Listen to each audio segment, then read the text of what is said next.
Chapter 367. Dang! A heavy bell sound engulfed the entire world. In front of Chu Hen's body, a bright and resplendent golden bell suddenly appeared. "Heh, you're not the only one with a spiritual weapon." Chu Hen smiled as he looked at the ashen-faced third elder, Su Xing, in front of him. The latter was both shocked and angry, becoming more and more annoyed. The wild brat in front of him, who had appeared out of nowhere, had an endless number of trump cards. After fighting for so long, he still could not do anything to the other party. Moreover, the second elder, Su Sheng, could not win in a short period of time.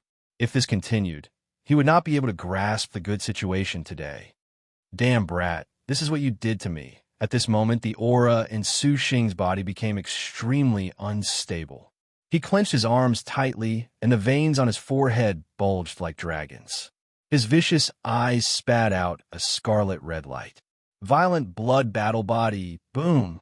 A furious, beast-like, ferocious aura rose from Su Xing's body into the sky. The tide-like, blood-colored fog was like boiling water as it wantonly rolled and surged around his body. Scorching astral winds filled the sky and covered the earth. Layers upon layers of hurricane-like air waves surged towards Chu Hen. Seeing this scene, Su Yurong's expression changed.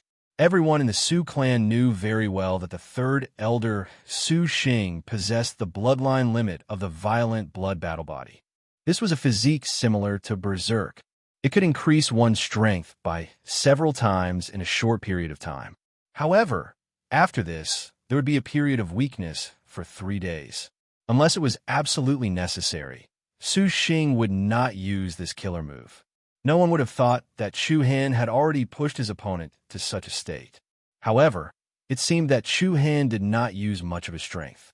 This made people even more suspicious of his identity. Boom!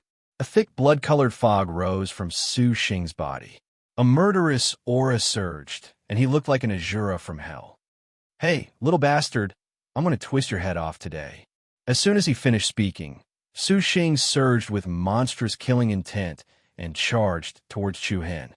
The blood-red light that blotted out the heavens and the earth was comparable to a ferocious beast as it crushed down, causing the space to tremble endlessly wherever it passed.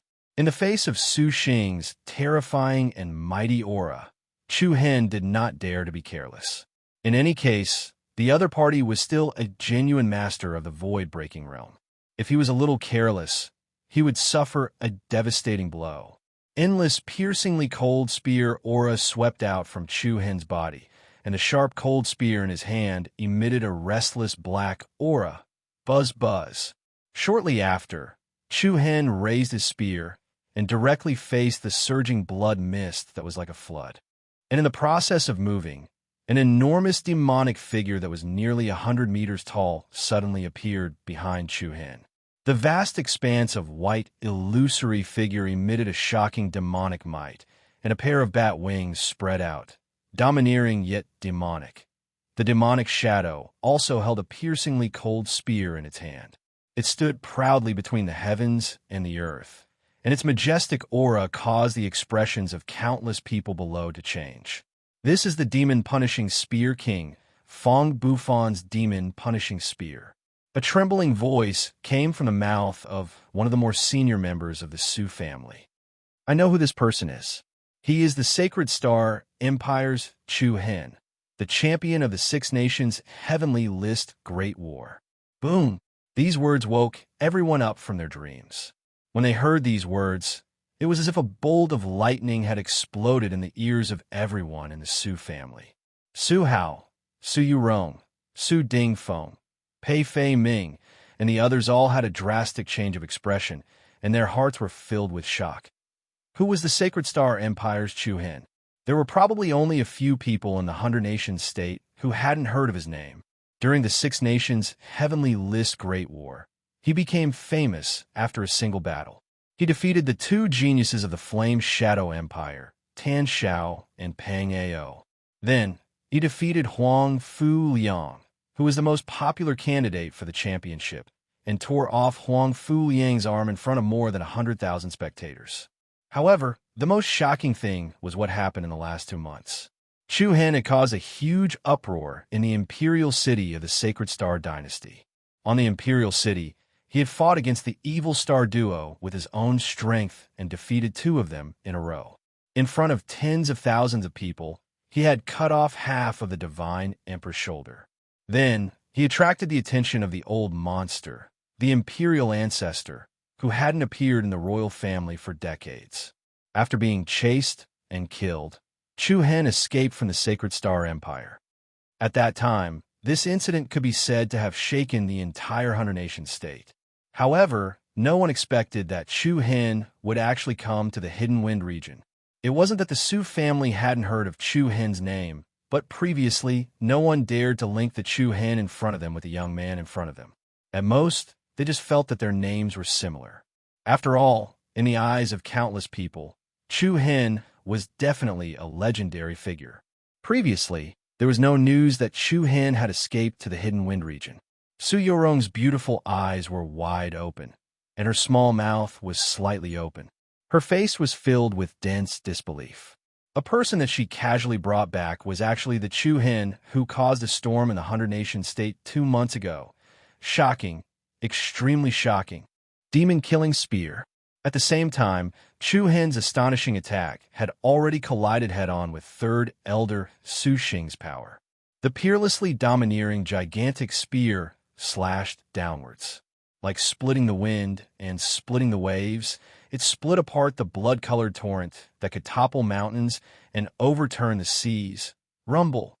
The incomparably violent power converged and collided like a thunderstorm, triggering a shocking tide.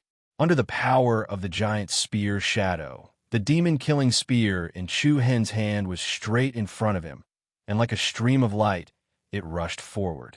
The shocking scene was like a swordfish shuttling through the water at high speed. In the blink of an eye, the unstoppable giant spear light directly split apart the layers of blood mist. Third Elder Su Xing's face revealed a sinister smile. Ah, you dare to be so arrogant in front of me with just this bit of ability? You underestimate my violent blood battle physique. Su Xing was not afraid at all. He faced the attack head-on, and the gloved right hand directly erupted with an incomparably intense and dazzling light. Pong! An earth-shattering sound rang out, and a destructive shockwave comparable to a mountain firmly bombarded the giant spear shadow in the demonic shadow's hand. The strength of a void-piercing stage expert was no small matter. The giant spear shadow in the demonic shadow's palm collapsed inch by inch, breaking into pieces bit by bit and constantly shattering. Following that, Chu Hen's eyes turned cold, and he unhesitatingly sent out the demon-killing spear in his hand. Waves of vigorous black air rapidly rotated up and down the body of the spear, and the airflow between heaven and earth was abnormally rapid. The corner of Third Elder Su Xing's mouth curled up into a malicious sneer, and an intense golden light erupted from his right fist, and he blasted it out at full speed. Bang! The sharp spear tip and the firm and fierce glove firmly clashed, and the chaotic airflow in all directions was immediately wantonly blown up. The dense red and black intertwining light blossomed like fireworks. An incomparably chaotic remnant power filled the world. The intensity of the battle between Chu Hen and Su Xing had already surpassed the battle between First Elder Su Kai and Second Elder Su Sheng. The numerous Su family disciples below were all disturbed by the fierce astral wind, and they hurriedly circulated their true essence to resist. The sky was dark, and the clouds were surging. Endless black light followed the cold spear in Chu Hen's hand and rushed towards the back. The dense red light also flew towards Su Xing's back. The space where the spear and the gauntlet met was faintly distorted. Hee. Su Xing revealed a complacent smile. If I don't use the power of the violent blood battle body, I really can't deal with a little brat like you. But it doesn't matter. No matter what, you won't be able to escape death today. Boom! Su Xing's aura rose once again, and an incomparably surging hidden force blasted out along the glove, directly repelling Chu Hen. But at this moment, Chu Hen waved his hand, and a golden bell quickly flew toward Su Xing. It flew above the other party's head, and then covered Su Xing's head. Humph. Su Xing coldly snorted and was about to dodge. However, the golden bell suddenly shone brightly, and the mysterious runes and secret inscriptions on the bell's chime erupted with a magnificent splendor, along with the enormous power of a spiritual weapon. Clang! An incomparably loud and clear bell sound reverberated in the sky above the Su family, and a circle of vigorous sound waves caused the space to distort a little. This bell's sound was deafening, and it went straight into one's mind, as if it had a strange power that could intimidate one's soul. The countless Su family disciples below were shaken to the point that their minds trembled and their blood surged, and their faces turned as white as paper. Su Xing, who was directly below the illusionary spirit bell, directly bore the greatest impact of the sound waves. The blood and qi in his body surged, and the circulation of his true essence became slightly sluggish. A trace of blood flowed out of his ears. Before Su Xing could recover, he only felt his vision darken, and the illusionary spirit bell had enveloped him. "You can't escape." A trace of an evil smile appeared on Chu Hen's face. His figure moved, and like a meteor, he drew a light shadow in the air, arriving above the illusionary spirit bell in the blink of an eye. He raised his hand and gently pressed it against the wall of the bell.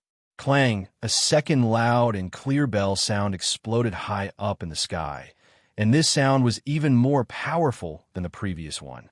The terrifying sound waves whistled out, and many of the weaker Su family disciples saw stars and were almost shaken to the ground. What followed was third elder Su Xing's painful scream. Immediately after, under the shocked gazes of everyone present, a scarlet rain of blood poured out from within the illusionary spirit bell, and a figure covered in blood powerlessly fell out from within.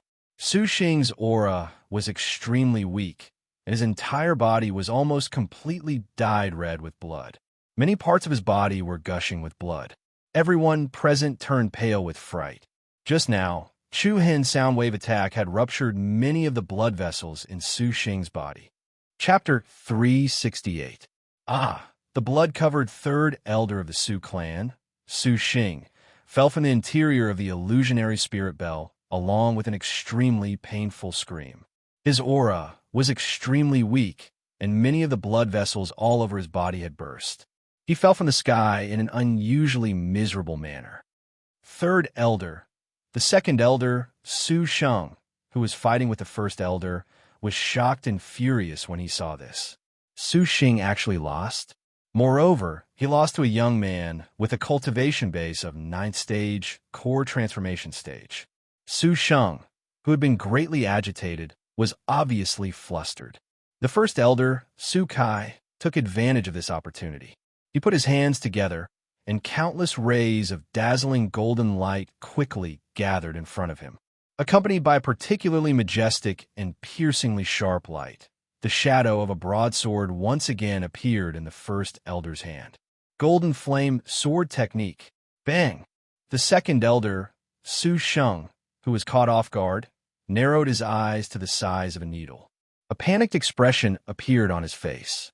In the next moment, the powerful sword shadow dragged a vigorous tail line in the air and solidly hit the first elder's chest. A circle of scattered golden light exploded in front of him. The terrifying impact was extremely lethal, like a meteorite falling from the sky. The space in front of Su Sheng trembled violently. The clothes in front of Su Sheng's chest were instantly smashed into a pile of dust. His skin and flesh were split open, and his chest slightly caved in. Accompanied by the sound of bones breaking, a large mouthful of blood spurted out of his mouth. "You!" Su Sheng's eyes were scarlet red with rage. "This is the will of the heavens.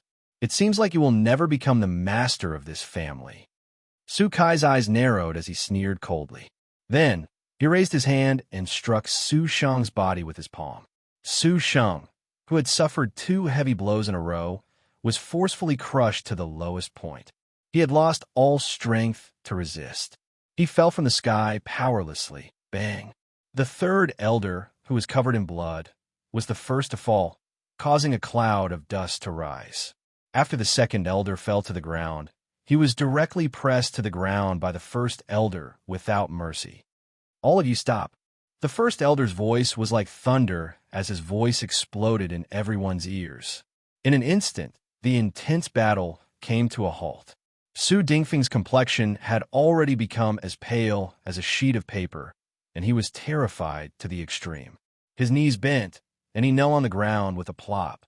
His face was filled with dense terror. Defeated. The defeat was especially tragic. It was an extremely unexpected defeat.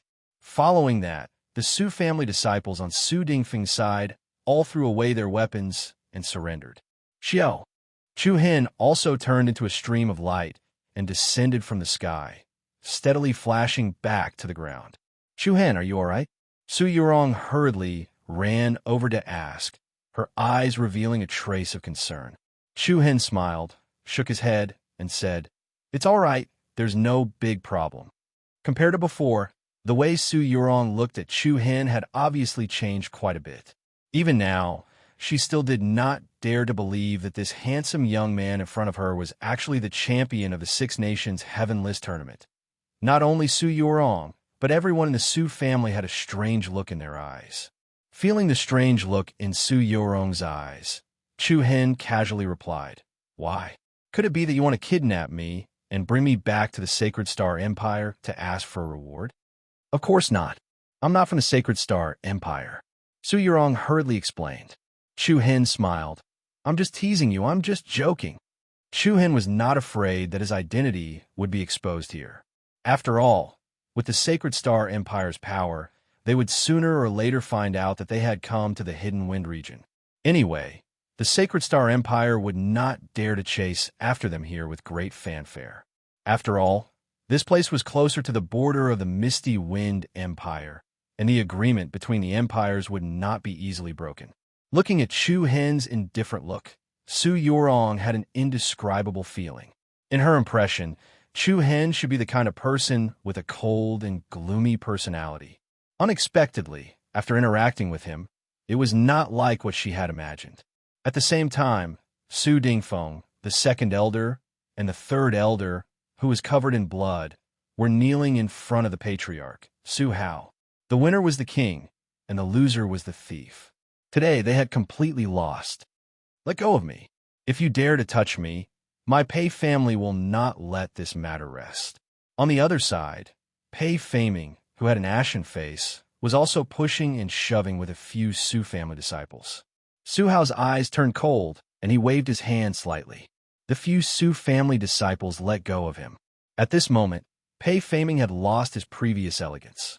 A few strands of his hair were messy, and his clothes were wrinkled from the shoving. He looked at Su Dingfeng and the rest, then said, "Patriarch Su Hao, I am only here to help with the refining today. As for the internal strife in your family, I know nothing about it." At a time like this, Pei Faming was trying to be as clean as possible.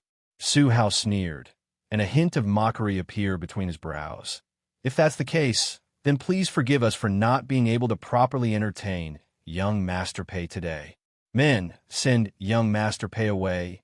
Yes, Patriarch." Two Su family disciples gestured Pei Faming to leave with a cold gesture. "Young Master Pei, please." Pei Faming's face darkened. "How is this, please?"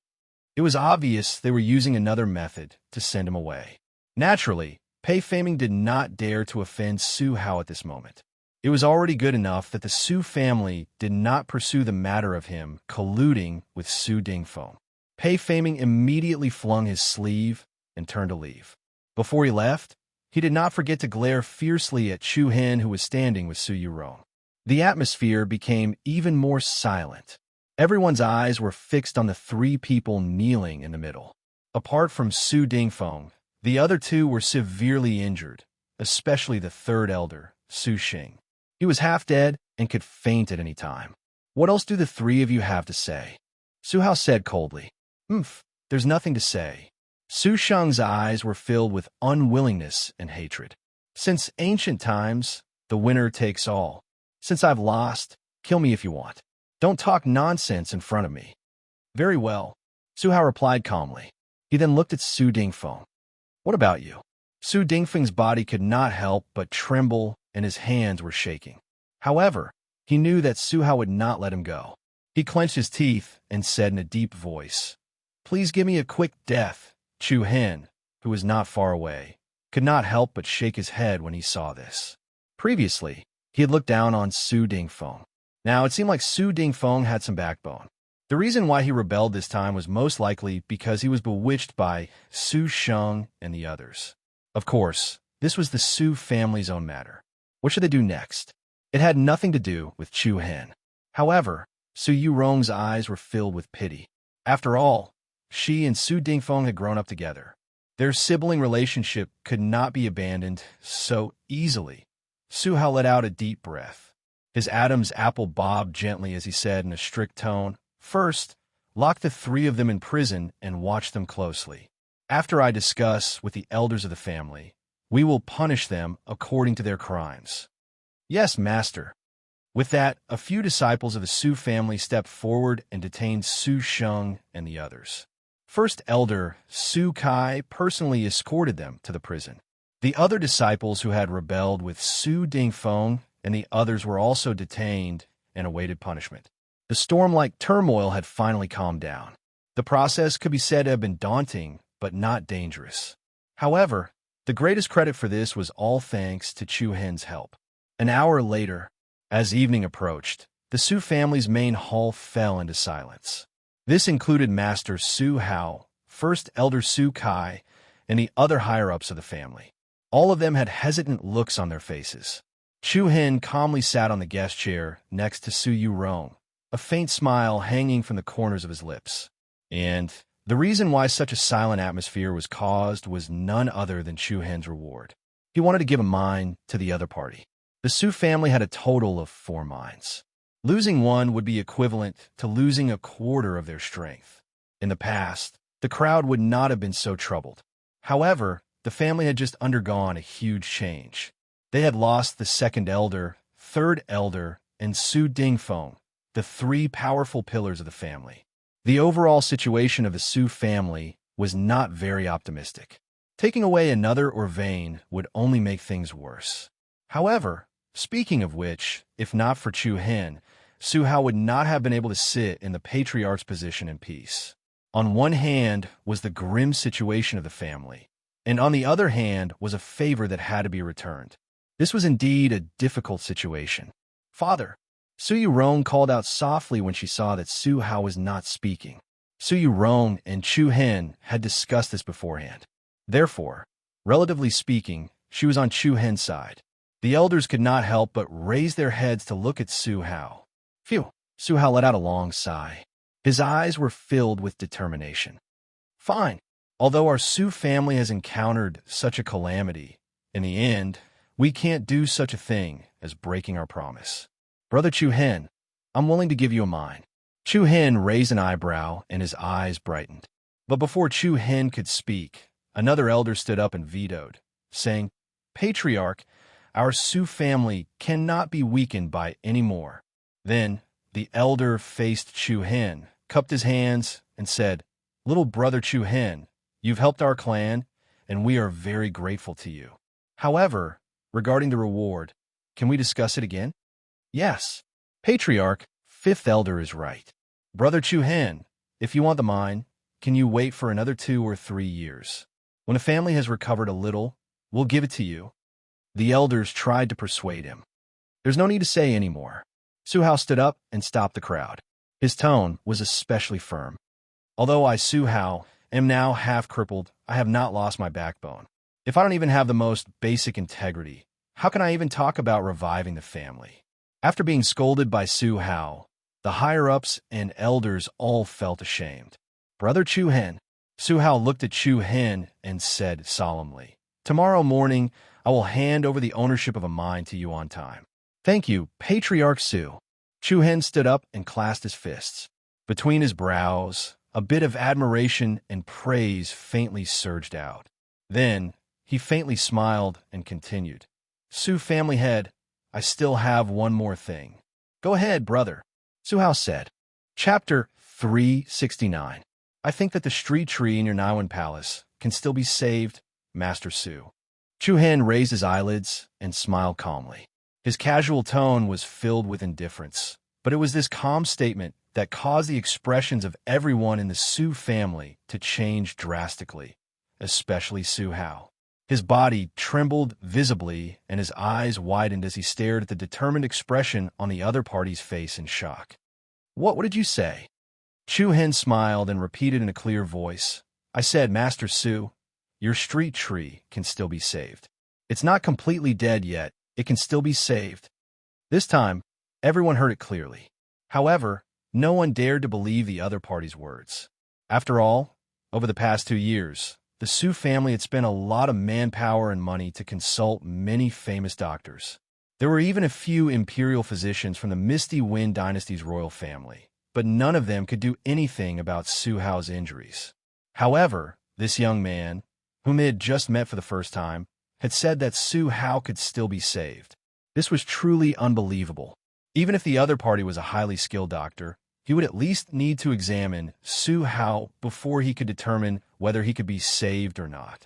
However, Chu Hen had not even touched Su Hao and had said such words in public. Even a 3-year-old child would not believe it. Little brother Chu Hen, is it fun to joke around with our master? One of the elders said angrily.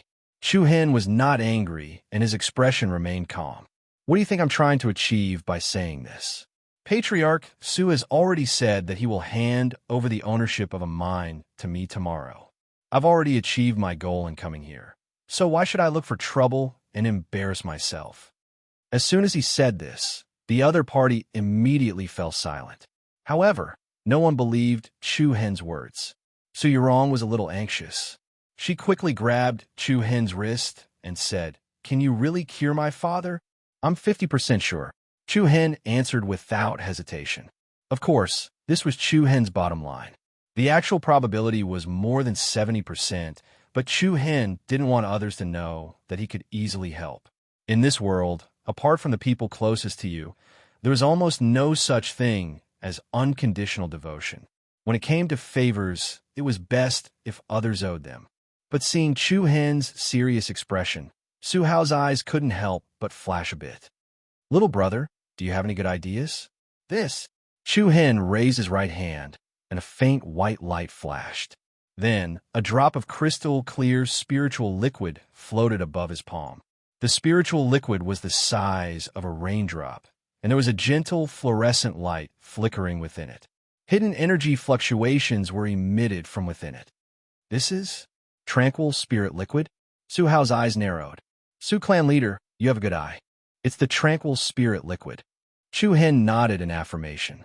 During the Six Nation struggle, during the preliminary round of the Heaven List battle, Chu Hen and the other geniuses from the Six Nations arrived at the preliminary round battlefield, the ruins of the Seven Souls' ancient kingdom. And when they passed by the Li Valley, they encountered the change of the spirit tree in the valley. With Luo Mingchang's help, Chu Hen absorbed a rather shocking amount of tranquil spirit liquid and directly made the street tree grow from an intermediate inscription master to an advanced inscription master. And before that, Chu Hen also fought with the geniuses from the various nations and collected more than 10 drops of tranquil spirit liquid. Everyone present was especially clear about the effects of the tranquil spirit liquid. It could nourish the street tree's roots, stabilize the foundation, and heal the injuries suffered by the street tree. However, everyone was not as excited as expected. The reason was simple. Su Hao's street tree was not only injured. Chu Hen, it's useless. Su Yurong shook her head dejectedly. She looked at Su Hao with pity and helplessness and said, Father Street Tree is already completely dead. The entire tree has withered. A drop of tranquil spirit liquid won't be of much use. Chu Hen smiled. If we use it directly, it indeed won't be of much use. If we use this drop of tranquil spirit liquid to send it into the foundation of Su family street tree, there's still a chance. But Father Street Tree is already dead. Not yet. Chu Hen resolutely rejected and said, Su family street tree still has a trace of life, it's not completely destroyed. During the day, Chu Hen had secretly checked the condition of Su Hao's Naiwan palace with his demon eye, and the other party's street tree still had a trace of life. If it was not for Chu Hen's demon eye, he would definitely not have discovered the existence of the problem. Looking at the other party's resolute look, everyone's heart was filled with doubt. In these 2 years, everyone they met said the same thing, which was that Su Hao's street tree was already dead, and there was nothing they could do now. Chu Hen so decisively told everyone that Su Hao's street tree could still be saved. Everyone's heart was beating like a drum. What exactly did this guy rely on to be so sure? Chu Hen, can you tell us the truth? How did you discover that my father's street tree still has a trace of life? Su Yurong asked. No. Chu Hen's answer was out of everyone's expectations. The demon eye's sacred body was his most important secret. Naturally, he could not say it out. He immediately looked back at Su Hao, who had a somewhat dazed expression, and said seriously, Su family's head, I'm not a person who likes to meddle. To be honest, whether I save you or not, it doesn't seem to have any effect on me. You've already promised me the mineral vein, so why should I boast here and joke around with your sore spot? Don't you think so? Su Hao clenched both his fists, and his eyes flashed with determination. If little brother Chu Hen can really help me restore my street tree, even if I have to work like a cow or a horse, I will definitely repay your kindness. A caricature master destroying a street tree was the same as Wu Xiao destroying his Dantian Qi Si. It could be said that it was a fate worse than death. Over the past 2 years, Su Hao had been dreaming of returning to the days when he was full of mettle and vigor. Chu Hen, if you really have a way, please help my father. Su Yurong's eyes were filled with a trace of pleading. Chu Hen raised his hand slightly, looked back at Su Hao, and said, Su family's head, I can help you. But let me say this first. I can't guarantee that there won't be any mishaps along the way. This kind of thing is just like refining. Accidents can happen at any time. Maybe it'll be better. Maybe it'll be worse. Hearing this, Su Yurong and the elders began to mumble again. Of course, you don't have to suspect that I will harm Su family's head. If I wanted to harm him, I wouldn't have helped you fight against the third elder during the day. Chu Hen added. Everything he said was reasonable, and the few of them didn't know how to refute. However, Su Hao did not hesitate at all.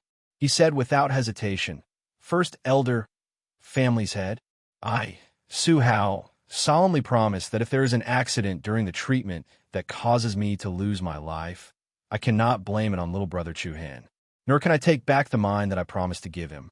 Su Hao's voice was powerful. Father? Su Yurong's delicate brows were tightly knitted together, and her expression was complicated. Rong Er, living with this half-crippled body of mine, is painful.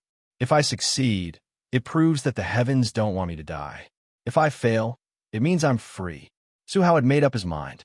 Especially after what happened today, he knew very well that he couldn't control this family with his current strength. Even if there was a tiny bit of hope, it was worth fighting for. 2 hours later, in a quiet secret room, this was where Su Hao used to cultivate. The surrounding walls were made of the toughest granite. It was airtight, and not even a mosquito or a fly could enter. In the middle of the secret room, there was a brand new mat. On top of the mat were 2 praying mats. Chu Hen and Su Hao sat opposite each other as they adjusted their condition. Brother Chu Hen, I'm counting on you. Su Hao stared at Chu Hen. There was a hint of hope and excitement in his eyes, but most of it was calmness. Whether he lived or died, it didn't matter anymore.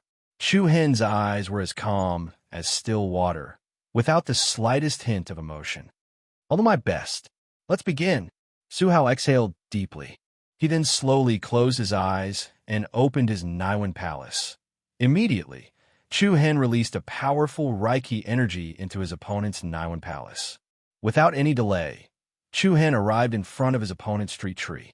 Compared to using his demon eye to investigate during the day, Chu Hen could now see the full appearance of the street tree in front of him more clearly. The withered bark was so rotten that it seemed like it could be easily torn off. There was not a single leaf on the withered branches. It gave people the feeling that it was a treant monster that was baring its fangs and brandishing its claws. It was no wonder that every person he met before would say that this street tree was dead. From its appearance, there was indeed no sign of life. However, Chu-Hen didn't think so. The rich Reiki energy was like a spiritual spring that extended towards the street tree in front of him and wrapped around it steadily. It looked like a ray of night light was sprinkled on the street tree, adding a bit of brilliance to it. Then, Chu-Hen merged the Reiki energy into the withered and rotten street tree and carefully extended it towards the bottom of the tree's roots. After a while, Chu-Hen detected the weak life force. More than 10 green light spots shrunk into a small ball and gathered in the middle of the tree's roots. It was weak like a candle in the wind, but it was unusually tough. I'm right. Chu-Hen was secretly happy. Perhaps they sensed the invasion of external forces. The green light spots suddenly became extremely unstable. Some of the light spots even dimmed rapidly. Chu-Hen was slightly shocked.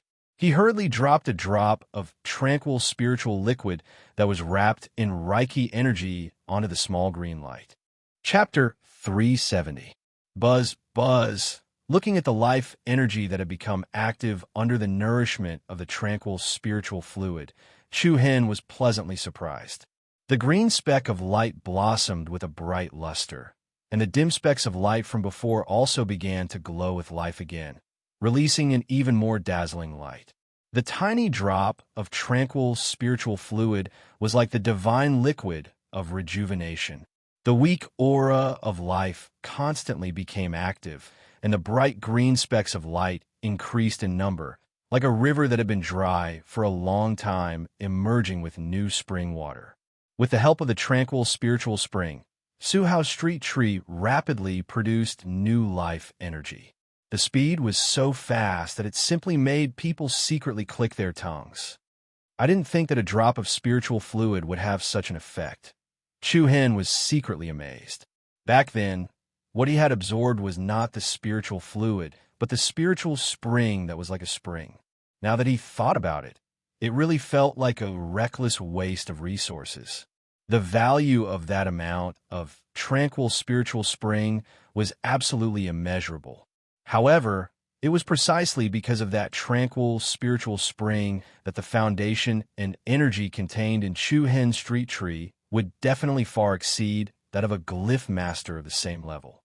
Of course, the tranquil spiritual spring that he had absorbed back then had also brought many benefits to Chu-Hen.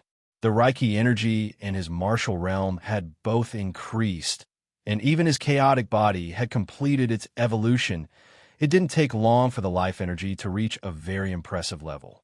The dense green specks of light gathered together, like fireflies in the night, emitting a hazy and gentle light. Then, Chu-Hen carefully controlled the Reiki energy, guiding the life energy to spread out and fuse with Suhao's street tree.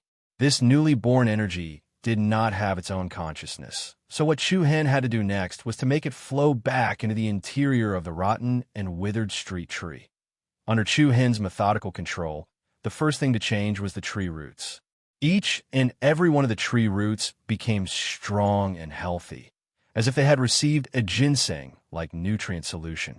The loose tree roots were like dragons that pierced deep into the ground, and a faint green luster lingered around them. Buzz, the emerald green light converged into a tiny stream that flowed up the tree roots. Something amazing once again appeared in front of Chu-Hen's eyes. He saw that the withered bark quickly regained its vitality under the influence of the spring of life. The smell of decay gradually disappeared and was replaced by a new life. The cracked bark fell off one after another, revealing a sturdy trunk. The twigs that could be broken with a single snap were now full of vitality, and a sparkling and translucent leaf bud that looked like new jade emerged. All of a sudden, Suhao's mud pill palace, which had been silent for a long time, suddenly became restless.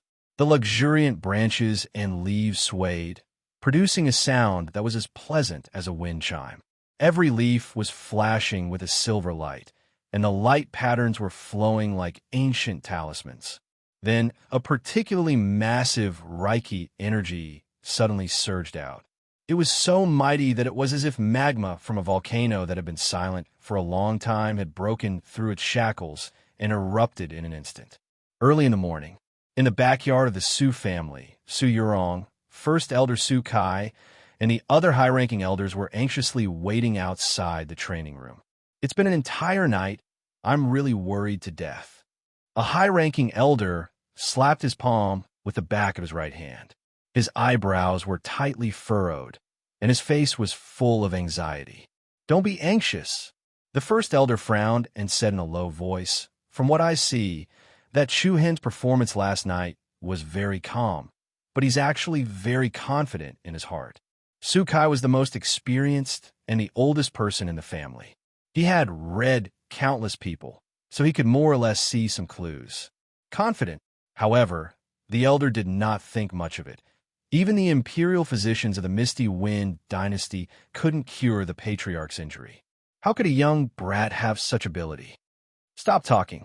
Su Yurong's eyebrows were slightly furrowed, and she said with slight displeasure, No matter what, Chu Hen is our Su family's benefactor. We shouldn't talk behind his back. The elder's mouth twitched, but he did not continue speaking. However, at this moment, with a creak, the door to the training room opened.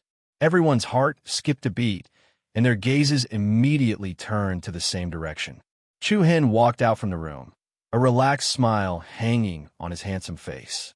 However, Su Yurong and Su Kai's hearts were hanging in suspense.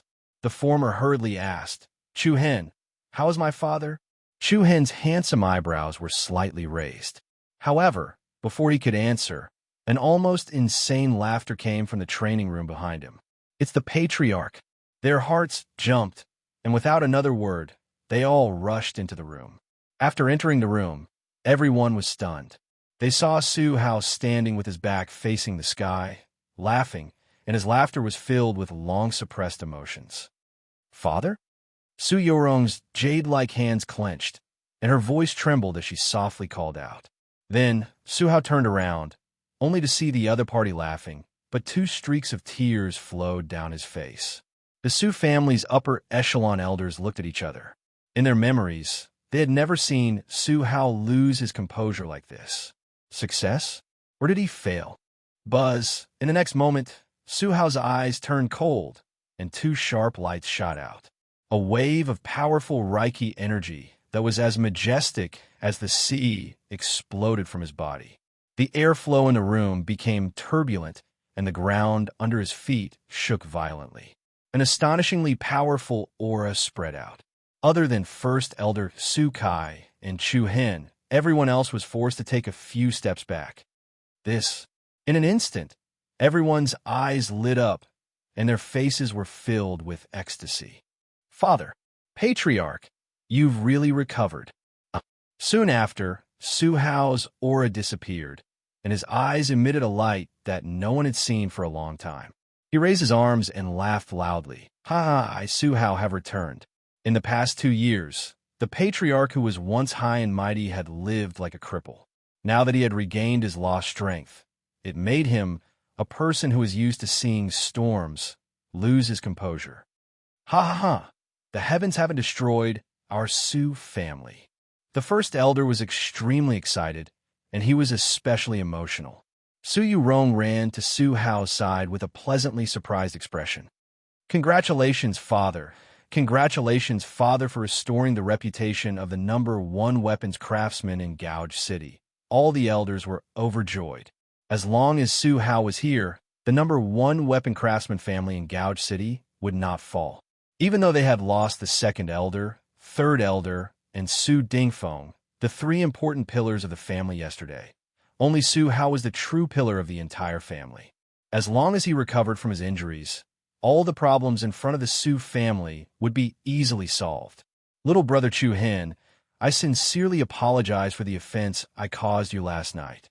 The Su family elder who mocked Chu Hen earlier cupped his fists and bowed solemnly to Chu Hen. Fifth elder, you're too kind. Chu Hen hurriedly extended his hand to support him. I can understand everyone's feelings yesterday. I won't take it to heart. Alas, I was too short-sighted. Little brother Chu Hen is broad-minded. We're really ashamed. All the other elders expressed their apologies and gratitude to Chu Hen. Su Yurong's beautiful eyes were suffused with a faint luster. She then shook Su Hao's arm. "Dad, this Chu Hen has helped our family so many times in a row. Shouldn't you properly thank him?" Su Hao nodded his head, then took a step forward and said, "Little brother Chu Hen, words cannot express my gratitude for your great kindness. From today onwards, your matters, Chu Hen, will be our Su family's matters. If there's anything you need help with, I, Su Hao, will definitely not frown. Patriarch Su, you're too kind." Chu Hen cupped his fists and said with a slight smile, "To be honest, I only lent a hand because I admire Patriarch Su's character." The other elders sighed inwardly. Fortunately, Su Hao had promised to give a mineral vein to Chu Hen last night. If he suddenly went back on his word, Su Hao would really be an ordinary person for the rest of his life. Now, it seemed like the heavens had not forsaken Su Hao. "Little brother Chu Hen, can you tell me? Do you need the mine?" Su Hao said. "The reason?" Chu Hen was stunned for a moment before replying without hesitation. "I believe everyone knows that I am a fugitive from the Sacred Star Empire. In order to rebuild the family, my elder brother, Long Qingyang, decided to use Lang City as a stronghold to build a new force so that we can better establish ourselves in the Hidden Wind region." "I see." Su Hao nodded approvingly. "The younger generation will surpass us in time. Although the region of Hidden Wind wasn't large, it was a place where good and bad people mixed together. You two brothers are so responsible at such a young age. It is truly admirable. In this way, I will gift you the Golden Wing Mountain Mine that is closest to Lang City. This Golden Wing Mountain Mine is the largest mine amongst the 4 mines of my Sioux clan. The amount that it produces every year is equivalent to double that of the one with the least amount. Are you satisfied?" "Thank you for your gift, Patriarch Su," Chu Hen replied gratefully. The senior elders of the Su family did not have any objections.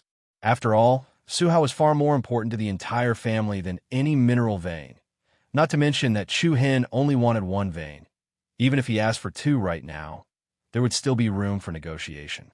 "Also, I have a suggestion." Su Hao paused for a moment before continuing. "The Su family will help you sell the ores you mine from Golden Wing Mountain. All the profits will be given to you, and we will not take a single cent from you." Chu Hen's eyes lit up. "Thank you, Patriarch Su." After all, Long Qingyang and the rest had never mined a mineral vein before, nor had they done any business with it. It was impossible to start the production chain in a short period of time, but with the Su family's help, things would be much simpler. All they had to do was deliver the ores to the Su family. "Haha, compared to what you've done for the Su family, this is nothing." Su Hao waved his hand. "Father, Chu Hen's elder brother is building a new force, so he definitely needs weapons. Why don't you give him some good weapons?" Su Yurong suddenly suggested. "Ah, that's right. 5th elder, go to the armory and pick 20 spiritual weapons and 500 good weapons for little brother Chu Hen." "Yes, Patriarch." The Su family did not lack weapons at all. However, totems were divided into different grades. The 20 totems that Su Hao mentioned were normal totems. These totems were unable to be ranked on the totems ranking.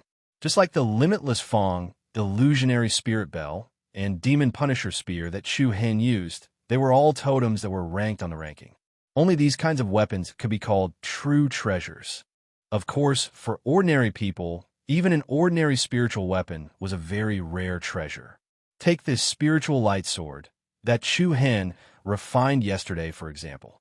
It also belonged to the category of ordinary totem. The total value of a spiritual light sword would at least require a few 100,000 high-grade primal crystal stones as the price.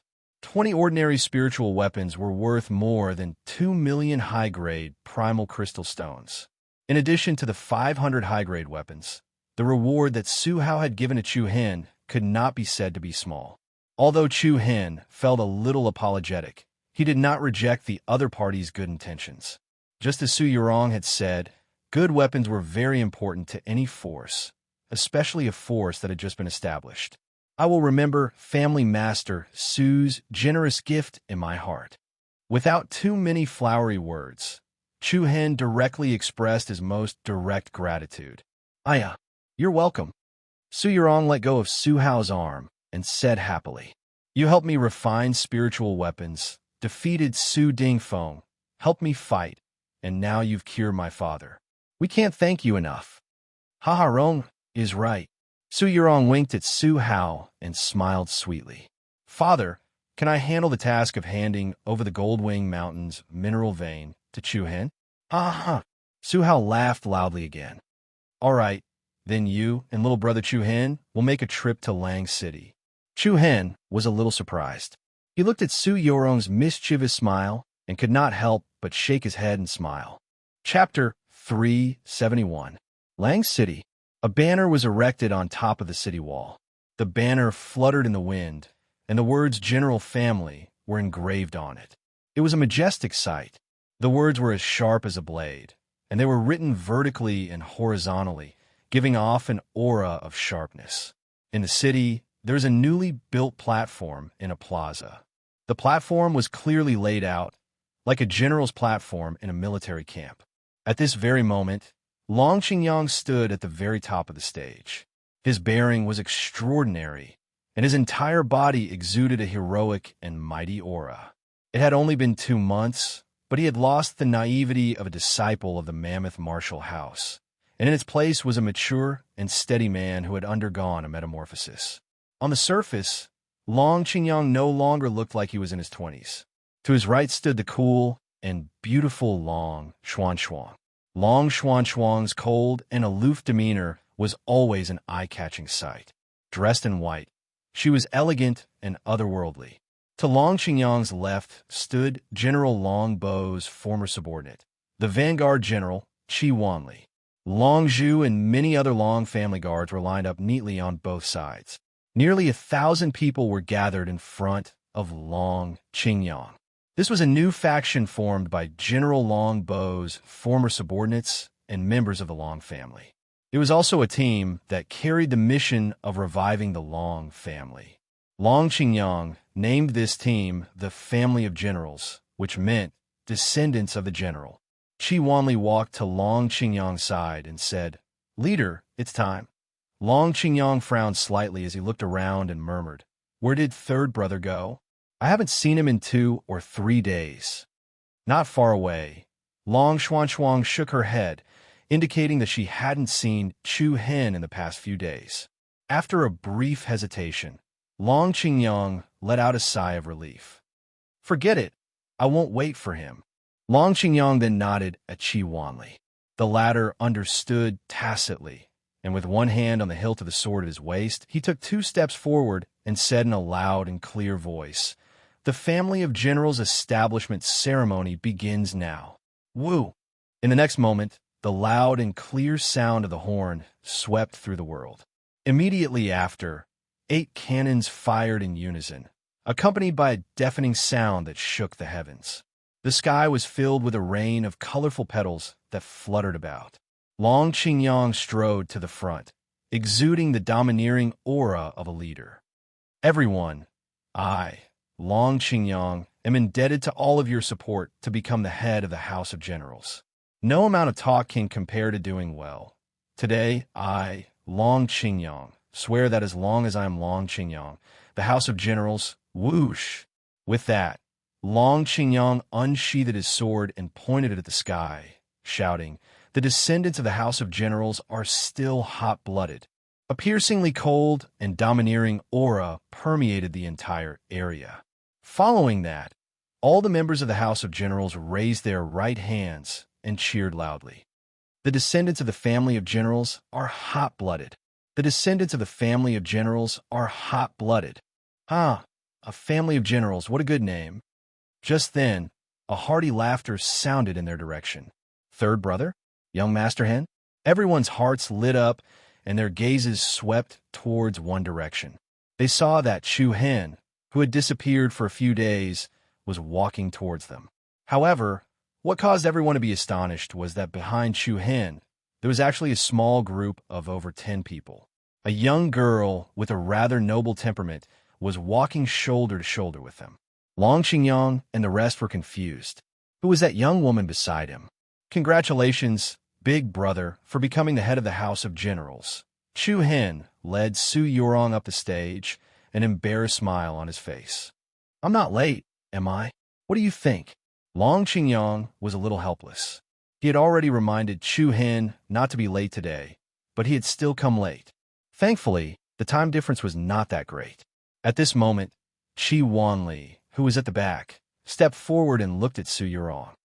May I ask if this is the eldest daughter of Gouge City's Su family, Miss Su Yurong? Gouge City's Su family? Upon hearing these words, everyone present revealed astonished expressions. This was a first-rate family in the Hidden Wind region. Even General Long Bo's old subordinates, who had lived in Lang City for more than a decade, had never seen Su Yurong with their own eyes. Qi Wanli had seen Su Yurong once in Gouge City, but only from afar, so he was not too sure. That's me. Su Yurong nodded politely. Wow, the crowd was in an uproar. It really was Su Yurong. But why was she with Chu Hen? Before the crowd could recover from their shock, Su Yurong looked at Long Qingyang with a smile. Yurong has come uninvited. I hope Leader Qingyang won't blame me. I heard from Chu Hen that Leader Qingyang is about to fight for glory in the Hidden Wind region. So I came here today to give you 2 gifts. With that, Su Yurong clapped her hands lightly. Shortly after, the Su family's disciples carried a dozen or so huge scrolls to the bottom of the stage and laid them out flat on the ground. Everyone's eyes lit up. They saw that every roll was filled with sharp weapons. Sharp swords, treasured sabers, long spears, heavy halberds, long spears. There were all kinds of weapons, and the dazzling light they emitted was dazzling. When the last, smaller roll was spread out, a shocking aura caused Long Qingyang and the rest to narrow their eyes. There were 20 weapons in this roll. However, the auras emitted by these 20 weapons were especially powerful. Spiritual weapons? Qi Wanli's eyes narrowed and his expression changed. He had never seen so many spiritual weapons in one go. Miss Yurong, what are you doing? Long Qingyang was both surprised and confused. Su Yurong smiled and said, Leader Qingyang, here are 20 spiritual weapons and 500 superior weapons. I hope they will be of some help to the House of Generals. Please accept them. The members of the House of Generals were surprised, delighted, and perplexed at the sudden gift of so many weapons from the Su family. Weapons were an indispensable resource for any faction. These 520 weapons would be of great help to the House of Generals. But why would the Su family help them? None of the people present had anything to do with the Su family. Without a doubt, the problem lay with Chu Hen. However, before Long Qingyang and the rest could recover from their shock, something even more unexpected arrived. Leader Qingyang, this is only the first gift. As she spoke, Su Yurong took out a jade token the size of a child's palm. The token was engraved with intricate patterns and glowed faintly. It was obvious that this was no ordinary item. This is the handover token for the Golden Wing Mountain Mineral Vein. The holder of this token has the right to manage the Golden Wing Mountain Mineral Vein. From today onwards, you will have the right to manage the mineral vein. What? As soon as Su Yurong said this, everyone present felt as if they were in a dream. Was this a dream or something? The eldest miss of the Su clan had personally come forward to offer up her clan's or vein with both hands. Moreover, she had even brought along over 500 high-grade weapons. This was most likely something that one could only dream of. This wasn't a pie falling from the sky. It was a pie rain instead. But Su Yurong did not seem to be joking at all. Everyone could not help but look at Chu Hen. Chu Hen nodded at Long Qingyang, indicating that he could accept the gift without any misgivings. The crowd sighed in shock, looking at Chu Hen as if he was a monster. What did he do in the 3 days that he disappeared? He had actually made the Su family send over an extremely important mineral vein. Even Long Xuan found it increasingly difficult to see through Chu Hen. Her beautiful eyes were filled with complex emotions, but no one knew what she was thinking.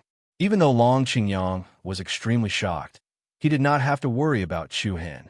He solemnly received the token for the Golden Wing Mountain Mineral Vein from Su Yurong's hands. Feeling the warmth from the jade token, he was finally convinced that everything that had happened was real. Miss Yurong, How could I possibly deserve such a great favor from the Su family? There's no need to feel burdened, Leader Qingyang. To be honest, this is a gift from the Su family. Chu Hen has been a great help to our family over the past 2 days. If the Su family needs any help in the future, just let us know and we will do our best to help. Long Qingyang's thoughts were confirmed. Sure enough, Chu Hen had helped the Su family, which was why they were being so generous. But just what kind of help was this? Everyone could not help but wonder. No matter what, more than 500 good weapons and an Orvain. To the newly formed family of generals, it was a huge help. The series of problems that had been plaguing the Su family seemed to be solved in an instant. After recovering from the shock, the entire Lang city burst into cheers. Looking at the smiles on Long Qingyang's and the others' faces, Chu Hen's eyes were filled with relief. He had finally done something for the Long family. At this moment, Long Zhan's voice and smile appeared in Chu Hen's mind. He let out a long breath and looked up at the horizon. When his gaze swept past the walls of Lang City in the distance, a slender figure suddenly entered his line of sight. Chu Hen's heart skipped a beat as he gazed at the figure. Even though it was very blurry due to the distance, Chu Hen still recognized the other party at a glance. After the ceremony ended, Chu Hen stealthily left on his own.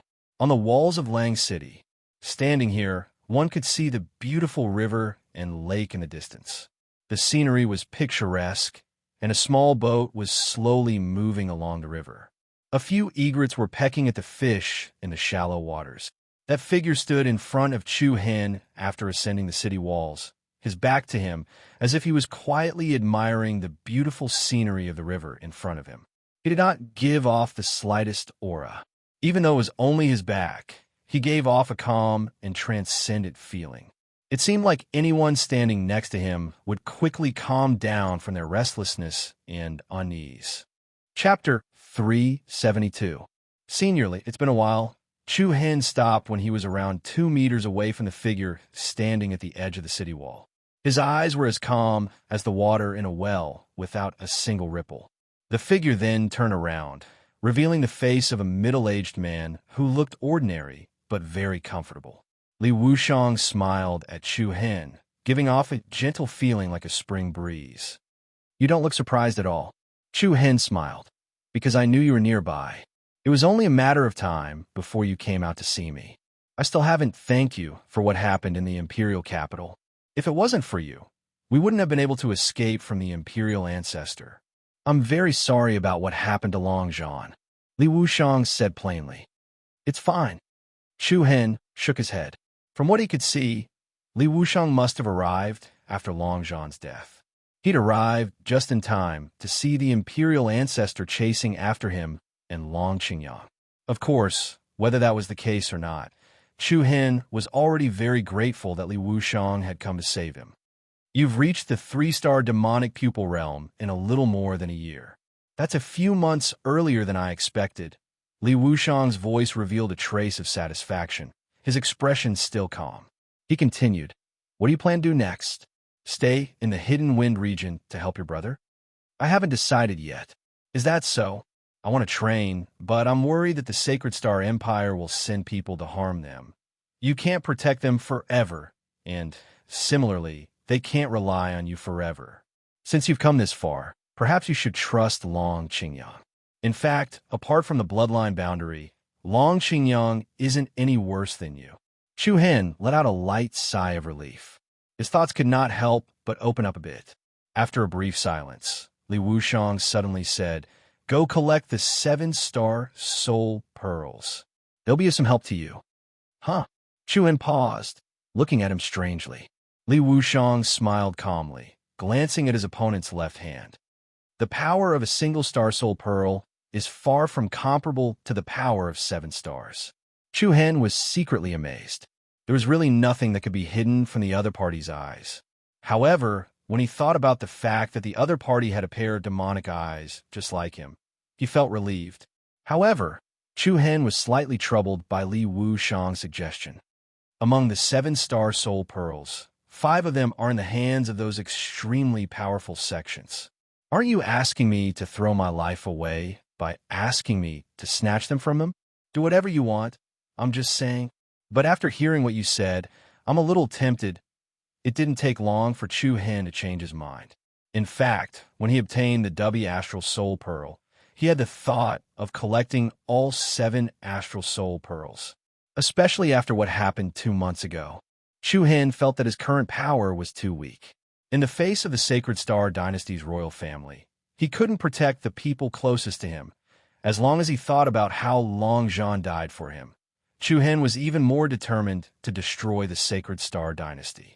However, with his current power, it was impossible to accomplish this goal. The only thing Chu Hen had to do now was to continuously make himself stronger. Of course, there wasn't much connection between destroying the Sacred Star Dynasty and collecting the 7 Star Soul Pearls. The first goal was something that Chu Hen had to accomplish. As for the latter, he could only try his best and use it as motivation to improve his own cultivation. There is a connection between the 7 Star Soul Pearls and the Big Dipper Heavenly Star technique that you cultivate, Li Wuxiang said slowly. Chu Hen was slightly startled. The Big Dipper Heavenly Star art was the true name of the 7-star sacred scripture, but probably only those who had cultivated this sacred scripture would know the other name. As for the people outside, they all called it by the name behind. What's the connection? Chu Hen looked at him expectantly. Li Wuxiang shook his head. You'll have to figure it out yourself. However, I can tell you with absolute certainty that the secret contained in the 7 Star Soul Pearls is definitely worth you collecting. Chu Hen's eyes narrowed. He knew that Li Wuxiang wouldn't lie to him without a reason.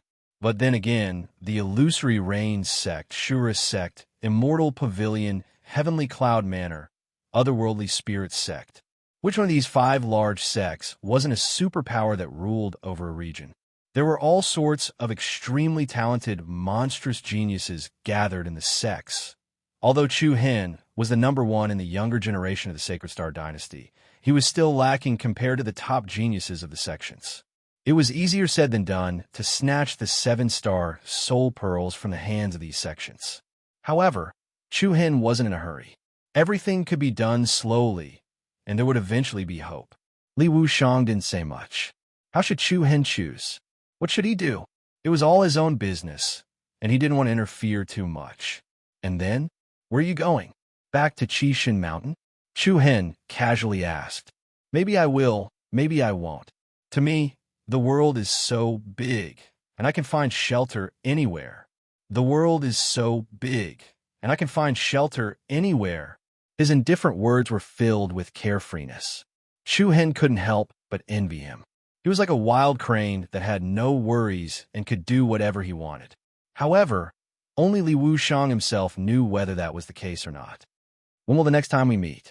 Although he had only met Li Wuxiang twice, he gave Chu Hen a feeling of closeness, as if he had known him for a long time. This might also have something to do with the bloodline limit of the demon pupil sacred body. Li Wuxiang's eyelids lifted slightly, and a bit of gentleness appeared between his brows. When it's time to meet, we'll naturally meet again. There are all kinds of life in this world, and the warmth and coldness of the secular world. You need to slowly understand it yourself. Again, I hope that one day I can personally witness the shocking power of your 9-star demon pupil. Li Wuxiang's voice paused slightly, and his eyes were filled with deep meaning. I really look forward to that day. Chu Hen smiled. I also look forward to that day. Goodbye. Li Wuxiang seemed to have something else to say to Chu Hen, but in the end, it turned into these 2 words. Take care, Senior Li. You too. Buzz buzz. The next moment, the space in front of Chu Hen suddenly produced a strange distortion. Li Wuxiang's body twisted like a reflection on the water surface. Then, a purple light flashed in front of Chu Hen, and Li Wuxiang disappeared into thin air. Chu Hen let out a soft sigh and muttered to himself, I wonder what peak level Senior Li's cultivation has reached. One day, I'll definitely follow in his footsteps and meet him head-on. There is a glimmer of hope in his pitch-black eyes. I'll leave the Hidden Wind region soon. I'll say hello to Big Brother and the others in 2 days. At this moment, Chu Hen already had his next goal in mind. As for Lang City, he didn't need to worry too much about it. Just as Li Wuxiang had said, he believed that Long Qingyang would do better here. Chapter 373. Another 10 days passed in the blink of an eye. The entire Lang City had been busy for the past 10 days. The Su family's 2 gifts made everyone look forward to the future of the family of generals. Long Qingyang and Su Yurong personally handled the handover of the Golden Wing Mountains mineral veins. The entire family of generals was busy, but Chu Hen was the only one who did not ask about it. He continued to cultivate every day. On an empty field in the mountain behind Lang City, Chu Hen sat upright on the ground, like a boulder, unwavering and unmoving. His breathing was steady, and he guided the spiritual energy of heaven and earth into his body. Several hundred high-grade crystal stones formed a circle and were distributed around Chu Hen's left and right suddenly. With Chu Hen at the center, a dazzling silver light shone from the ground. The silver light connected from the front to the back and from the end to the end, forming a dazzling array pattern. Buzz! In the next instant, hundreds of high-grade crystal stones shone with a dazzling light. Each of them was shaped like a piece of jade, like a pearl. Following that, a surge of dense spiritual energy surged out from all of the high-grade primal crystals. Streams of dense energy that were like a golden spring flowed into Chu Hen's body from all directions like 100 rivers flowing into the ocean. A strong gust of wind blew, sweeping away all the fallen leaves and rocks around him. Chu Hen absorbed the energy at an extremely fast speed. The energy contained in the high-grade crystal stones was quickly extracted and consumed, and their dazzling luster gradually dimmed. When all of the primordial crystal stones had become dim and lifeless, cracks gradually appeared on their surfaces. Chu Hen was shrouded in a thick golden light. A huge amount of spiritual energy filled every inch of his flesh. His veins bulged, and the energy in his body became extremely unstable. Absorbing the energy of hundreds of high-grade crystal stones in one go was too much for Wu Xiao, who was at the core transformation realm. The violent spiritual energy coursed through Chu Hen's body as if it was about to burst his blood vessels. However, Chu Hen was still as steady as Mount Tai. He methodically guided the powerful spiritual energy into his body through his meridians and toward the origin core in his dantian. Wave after wave of energy attacks were like earth-shattering giant waves that could topple mountains and overturn seas. The origin core rotated rapidly, absorbing the surging energy. The more energy it absorbed, the more intense the energy fluctuation it released. It was as restless as the undercurrent in the deep sea. Crack! Suddenly, a soft sound came from within Chu Hen's body. A thin crack appeared on Chu Hen's origin core. Buzz! Shortly after, an astonishing aura that was many times stronger than before completely exploded. Endless true essence, as if it had found an outlet, was released from the crack. Chu Hen's dantian's aura sea was instantly filled with thick true essence. The powerful true essence flowed through the meridians in his body. Every inch of Chu Hen's flesh and bones was strengthened, and the aura he released increased exponentially. The fierce power spread in all directions. A circle of vigorous power swept out, scraping off a thick layer of soil within a radius of tens of meters. Phew! Chu Hen let out a long breath. He opened his eyes, and the energy in his body gradually stabilized. I finally broke through to the void-piercing realm. That day, at the Su family, Chu Hen had already felt the signs of a breakthrough. After returning, after more than 10 days of attacking the Dantian's Dantian, he finally set foot on this step. Core Transformation Realm condensed the Origin Core. The void-piercing realm broke through the Origin Core and released more powerful energy. This was different from the external force breaking through the Origin Core. If it was hit by an external force and caused the Origin Core to break, it would be a huge trauma. As for entering the void-piercing realm, it was from the inside out, using one's own true essence to break through that layer of shackles, break that layer of barrier, and release the energy inside the Origin Core. If the Origin Core broke through a crack, It was the first stage of the void-piercing realm. If it broke through too, it was the second stage. After the ninth stage of the void-piercing realm, a higher level of breakthrough would be carried out.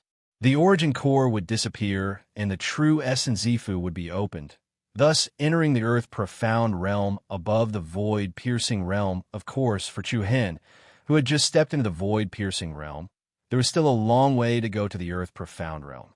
Now that I have entered the void-piercing realm, I can start to try to control the power of the Dubhe Astral Soul Pearl.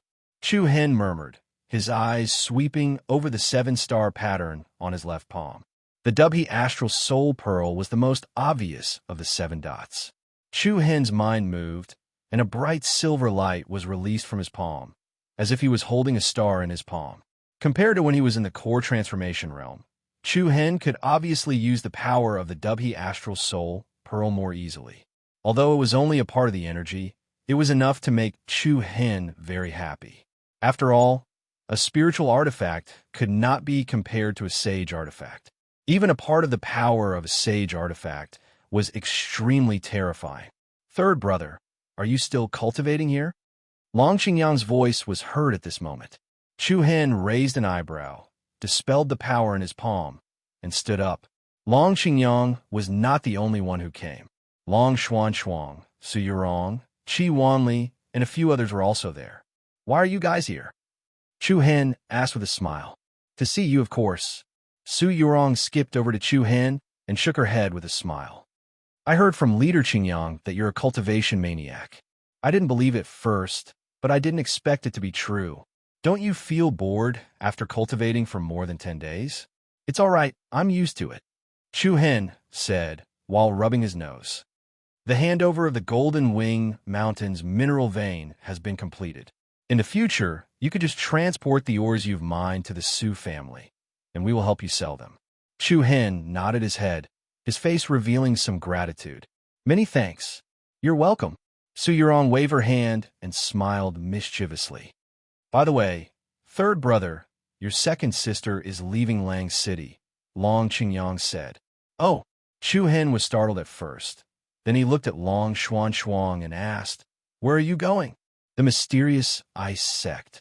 Long Xuan answered. The mysterious ice sect? Chu Hen found it weird. He had heard of the Ice Xian sect before.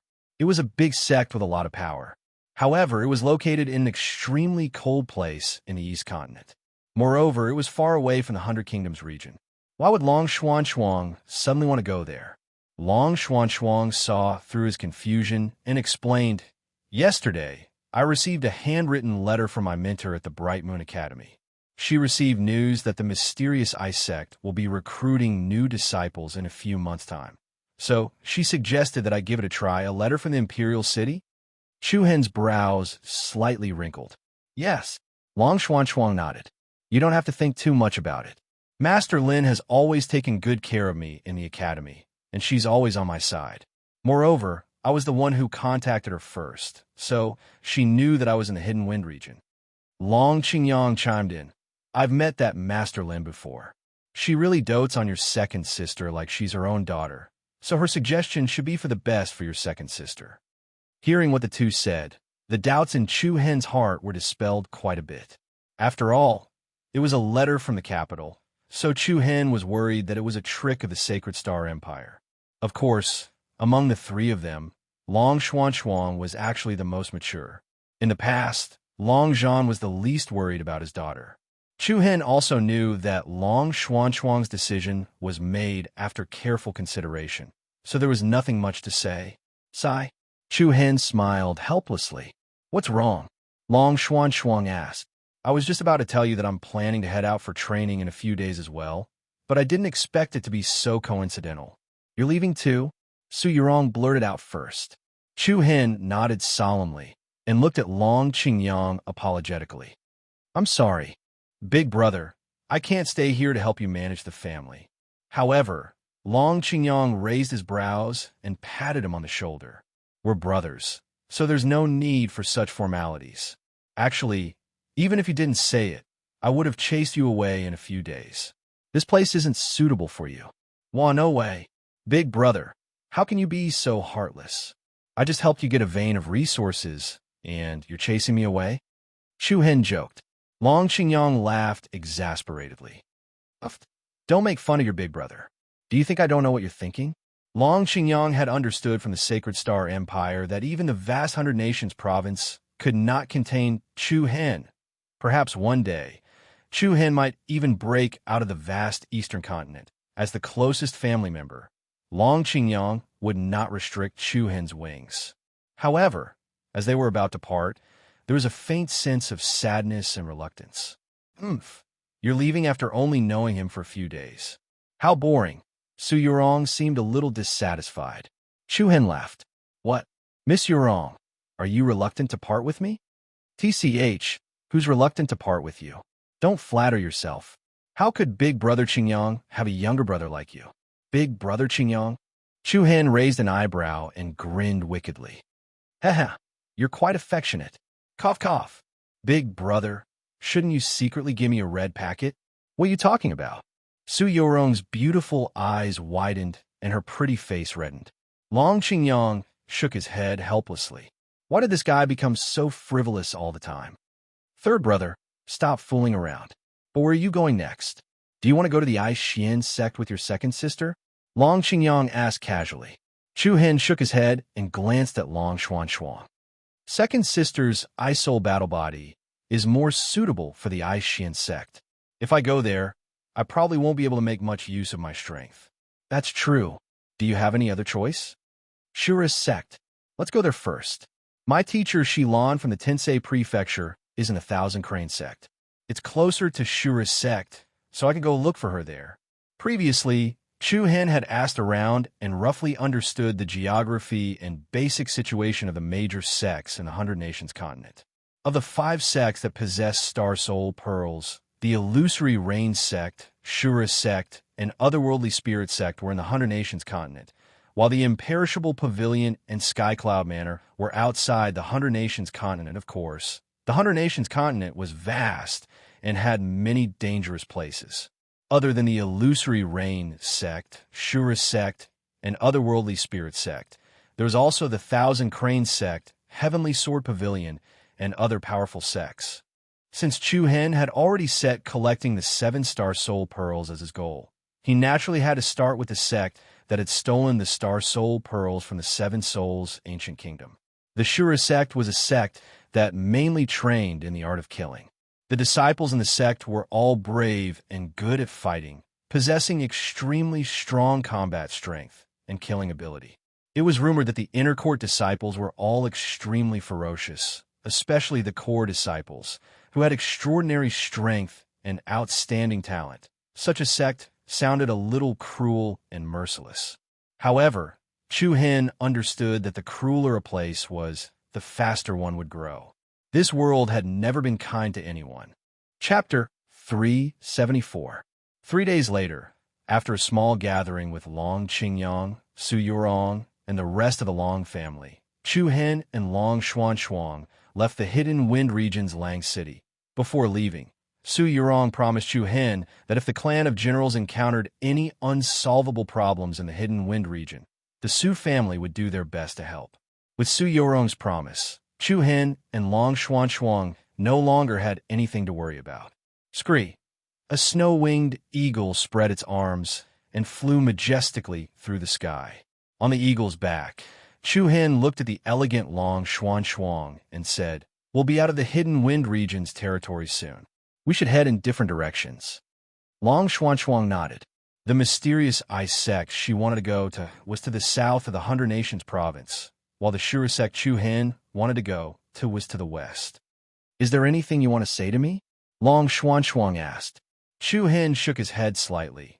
"Nothing, but since you're going to the mysterious ice sect, I'll give you 2 things to protect yourself."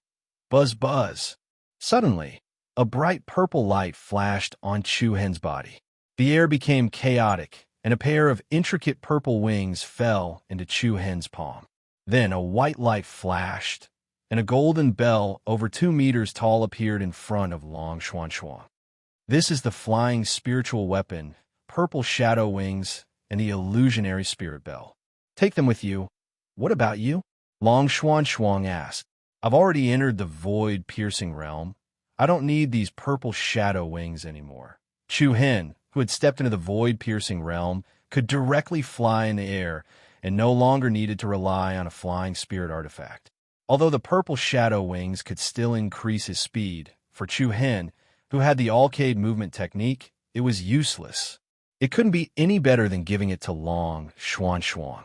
Long Xuanxuang's beautiful eyes rippled. Her red lips parted as she said, "I'll accept the purple shadow wings. As for the illusionary spirit bell, you can keep it for yourself." Why? Have you ever seen a girl use a clock as a weapon? Chu Hen was slightly stunned, but he only had 4 relatively advanced spiritual weapons, and the Sinluo tooth was given to him by Shilon. Naturally, he couldn't give it away. As for the demon-punishing spear, Long Xuanxuang did not know how to use it. Chu Hen could only think of the purple shadow wings and the illusionary spirit bell. Take it. If we encounter danger, it will still be of some use. You're underestimating me. No matter what, I'm still your second sister, am I not? Long Xuanxuang smiled faintly. Her cold temperament, coupled with her elegant smile, was very attractive. All right. Chu Hen did not insist. He casually put away the illusionary spirit bell, then took out a heavy bag and handed it to Long Xuanxuang along with the purple shadow wings. What is this? Some advanced spiritual talismans. They are quite lethal to Wu Xiao, who is in the core transformation realm. Even if he is in the void-piercing realm, he can still resist a little. These spiritual talismans were left over after the thief, Rat, stole Haozi and gave them to Chu Hen. Chu Hen did not use many of them, so there were still over 30 left. He also gave them to Long Xuanxuang to protect herself. Feeling the faint warmth from the purple shadow wings and the weight of the cloth bag, Long Xuanxuang's heart was indescribably touched. She could clearly feel Chu Hen's concern. What's wrong?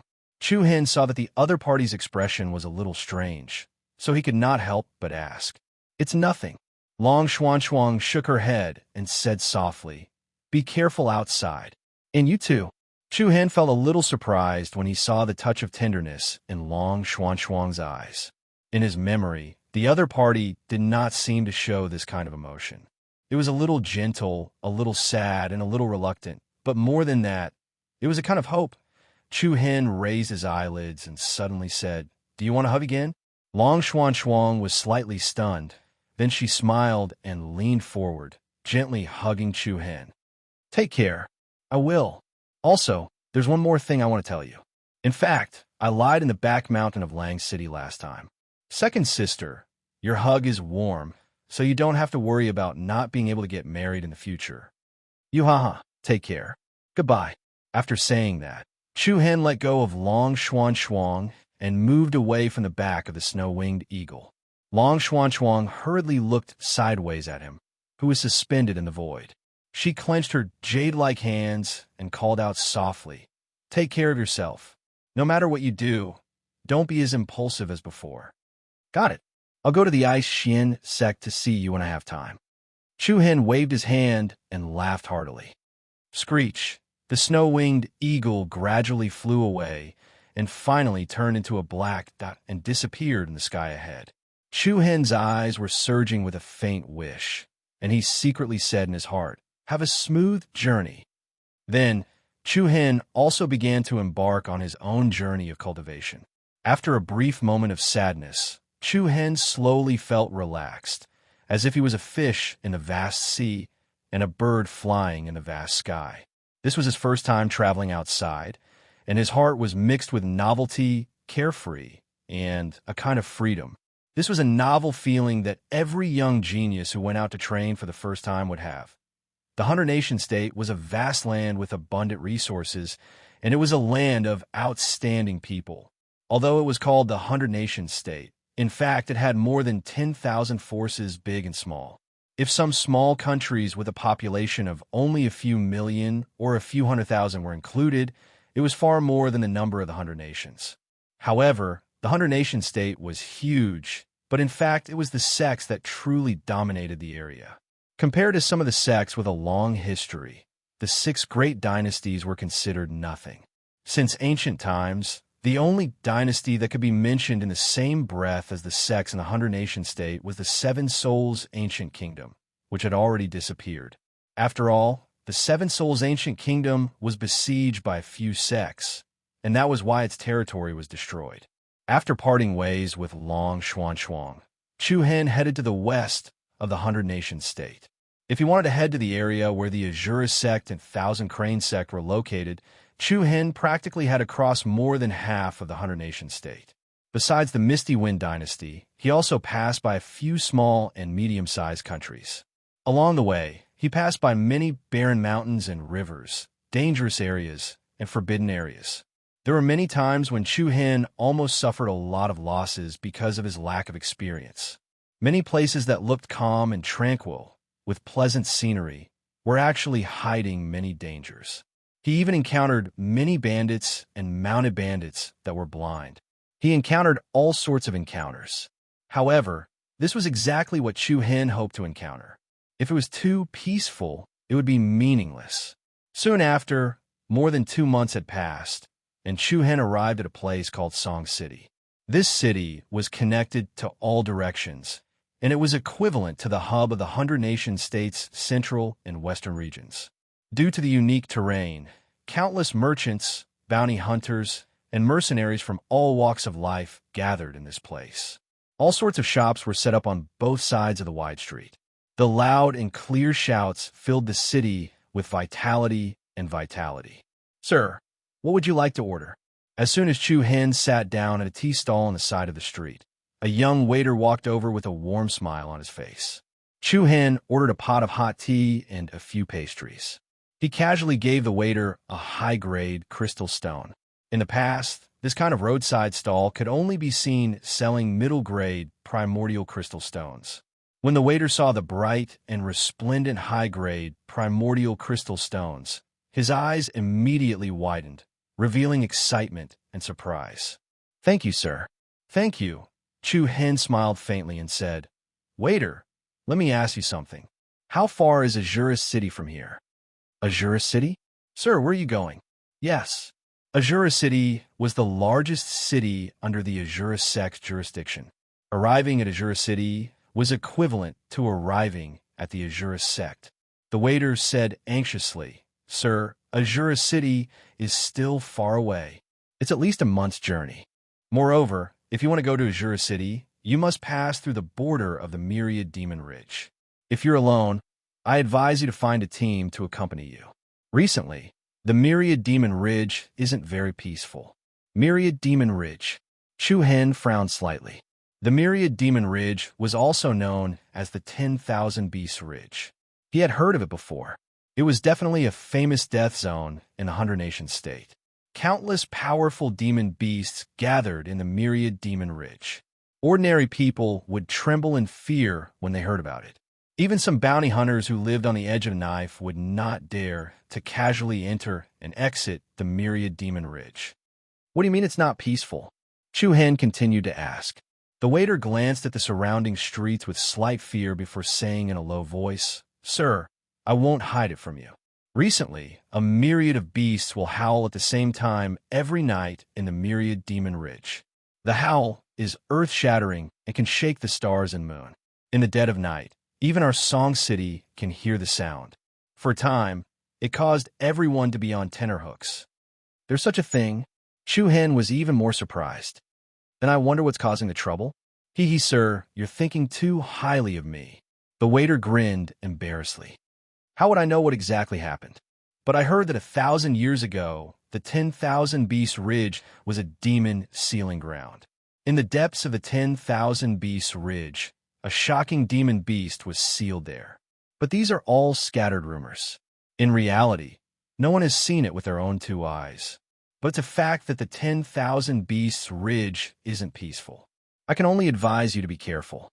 Chu Hen smiled. "Thank you, waiter, for telling me. You can go do your work." "All right. Sir, please wait for a moment. I'll go prepare some tea for you. If you have any instructions, just call me." After he finished speaking, the waiter happily held the high-grade crystal stones that Chu Hen gave him and went to work. Subsequently, Chu Hen could not help but fall into deep thought.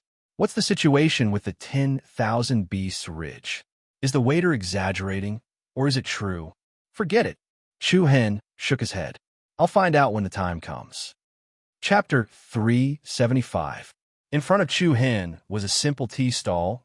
There was a pot of freshly brewed tea and a few plates of desserts that did not look exquisite, but were quite delicious. The slightly steaming tea emitted a faint fragrance.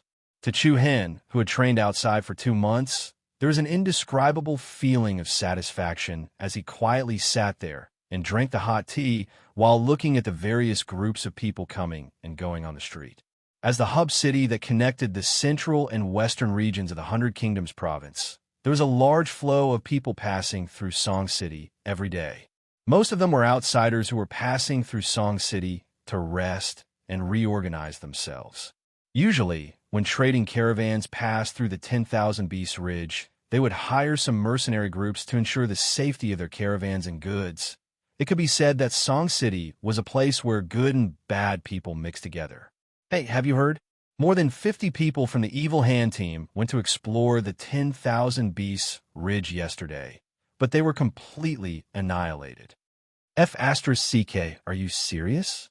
The Evil Hand team is a veteran mercenary group that has been here for 10 years. There were a few experts who were at least at the 7th level core transformation stage. Why did they disappear just like that? It seems like the 10,000 Beast Ridge is not peaceful recently. I heard that the Storm team found the corpses of the Evil Hand team this morning. Hey, guess what? All of them were eaten by demon beasts until their mothers couldn't recognize them. The leader of the Evil Hand team, Dire Wolf, only had half of his body left. Everything below his chest was gone. It was a terrible scene. Then, didn't the Storm team immediately retreat in fear? Of course they ran back in fear. Moreover, I heard that disciples from a few big sects have come to investigate. I heard that a few top geniuses from the 7 absolutes of Heaven's Chosen came as well. It seems like what happened in the 10,000 Beast Ridge is not something ordinary. As Chu Hen drank hot tea, he listened attentively to the discussions of the busybodies nearby. In fact, the information obtained from the mouths of these people was quite reliable. Chu Hen's eyes narrowed as he pondered. Aya, I'm so tired. Let me sit down and rest for a while. Just at this time, a delicate and beautiful figure suddenly sat down on the bench opposite Chu Hen. This was a young girl who was about 16 or 17 years old. Her hair was tied into a loose bun, and a few strands of hair hung beside her ears. Coupled with her snow-white skin, there was a somewhat messy beauty about her. The young girl was also holding a stick of candied hawthorn in her hand. She pouted her small mouth and happily ate the sweet taste. She didn't sit in front of Chu Hen on purpose. She was just tired. She saw a seat on the side of the road and sat down casually. Her gaze was also not on Chu Hen's body. Chu Hen didn't say much, but the cute girl in front of him reminded him of Yi Yao. In the past, when Yi Yao was eating candied haws, she would also smack her lips and look very satisfied. I wonder how Yi Yao is doing now. Chu Hen's eyebrows were slightly heavy. After leaving in a hurry in the capital, he didn't get to say goodbye to anyone. Yi Yao, Luo Mingsheng, Mu Feng, Yu Qinyu, Li Hui, and Huang Fuqing. Now that he thought about it, what happened a few months ago felt like a dream. On the night of Wei Qingfan's death, an unexpected change happened to Yi Yao. Her strange eyes, which were like a yin and yang diagram, were still fresh in Chu Hen's memory. Whether it was a congenital bloodline mutation or something else, the current Chu Hen couldn't find out. Chu Hen shook his head gently. He could only hope that Yi Yao was carefree. Ding-ling-ling. Suddenly, a series of clear and crisp sounds like silver bells suddenly pulled Chu Hen back from his thoughts. Immediately after, Chu Hen was surprised to find that the atmosphere on the street suddenly became abnormally tense. Many cautious and strange expressions appeared on the faces of the people nearby, and their gazes were all gathered in the same direction. Following the gaze of the crowd, Chu Hen looked behind him. The first thing that came into view were 3 short and strange figures. They were all wrapped in a thick layer of iron armor. The 3 people's eyes were empty and lifeless like wooden puppets, but they looked like 3 men. However, When Shu Hin looked carefully, his pupils involuntarily shrank. These three puppet-like men were not short, but they didn't have calves. The area below their knees seemed to have been chopped off, and the way they moved seemed to be dragging on the ground while kneeling. Everyone's hearts were cold, and many people's faces were covered in cold sweat. And on the back of those three people, there was a metal chain that swayed gently, making a clear and crisp sound. The other end of the three chains was firmly held in the hands of a figure with disheveled hair and staggering steps. This was a figure that emitted a thick, evil aura from head to toe. Through the disheveled hair, one could vaguely see the other party's unkempt beard and thin face. Looking at the scene in front of them, everyone present felt as if their hearts were tightly grasped by a hand. No one dared to even breathe loudly. Looking at the three people who were bound by the metal chain and dragged on the ground with their knees, everyone felt a chill down their spines. They didn't look like humans, and even the three dogs were many times better than them. Everyone present looked at the unkempt figure with fear in their eyes. Even Shu Hin could clearly feel the thick, dangerous aura emitted from the other party's body. However, that person only slowly walked on the street. His eyes did not look sideways at all, and his hands were still tightly gripping the metal chain, driving the three puppet-like things forward. Wah! Suddenly, a child's cry that was filled with fear broke the unusually tense and deathly silent atmosphere. Everyone present was shocked. They saw a little girl who was about 5 or 6 years old by the side of the road, already crying in fear at the scene in front of her. Moreover, what was even worse was that the figure emitting an evil aura was standing in front of her. He stopped in his tracks and turned to look at the little girl. Seeing this situation, the little girl's parents, who were not far away, were extremely terrified. They hurriedly waved their hands to stop the little girl from crying. But how could a 5 or 6-year-old child control her fear? She was so frightened that she directly sat on the ground and cried even harder. The evil figure slowly took a step forward and extended his hand towards the little girl. Everyone present was so shocked that their faces turned pale, but no one dared to step forward to stop it. The scene in front of them was like a pair of devil's hands from hell, about to destroy a young, innocent life. Buzz! Suddenly, there was a slight wind breaking in the air. Just as the devil's hand was about to touch the little girl, a young girl suddenly hugged the little girl in her arms and flashed a few meters away. "Old monster, what are you trying to do?" The young girl was none other than the cute girl who looked a little like Yi Yao, who was sitting opposite Shu Hin just now. She hugged the little girl, and a pair of big watery eyes were filled with anger as they stared at the evil figure. Boom!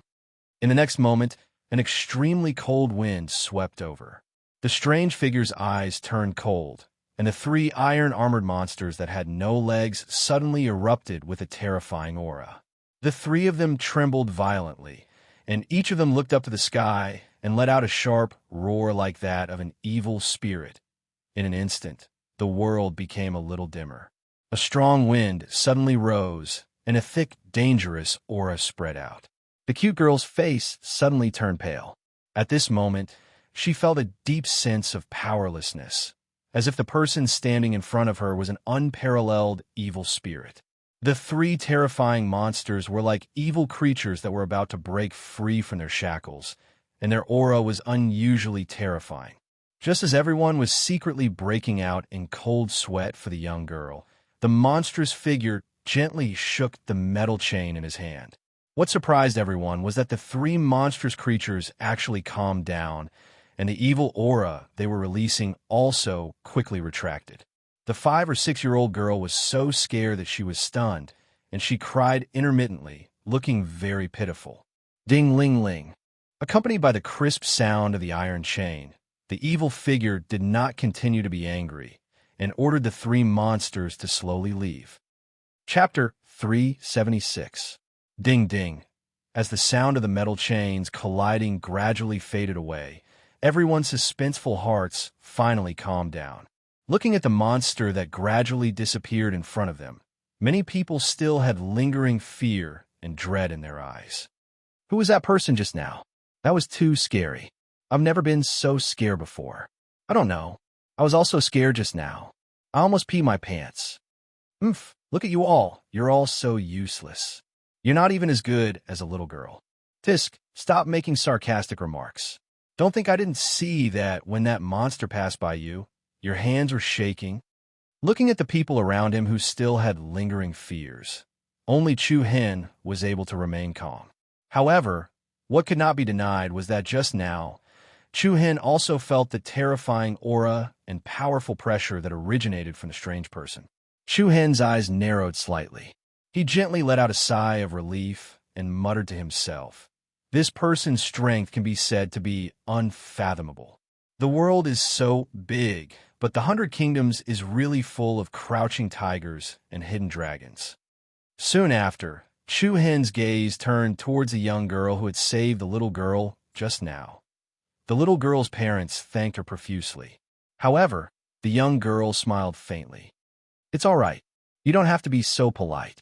Her adorable smile gave people a feeling of innocence and naivety. "Hua Shui, what are you still doing here? We've been waiting for you for a long time." At this moment, a gentle voice with a hint of reproach was heard. A woman in a long blue dress walked anxiously to the cute girl's side. The woman in blue was also quite beautiful. She had pink eyebrows, creamy skin, a tall figure, and a pair of beautiful almond eyes. "Senior Sister Jishu, why are you here? Didn't you say that you'd wait for me in the west of the city?"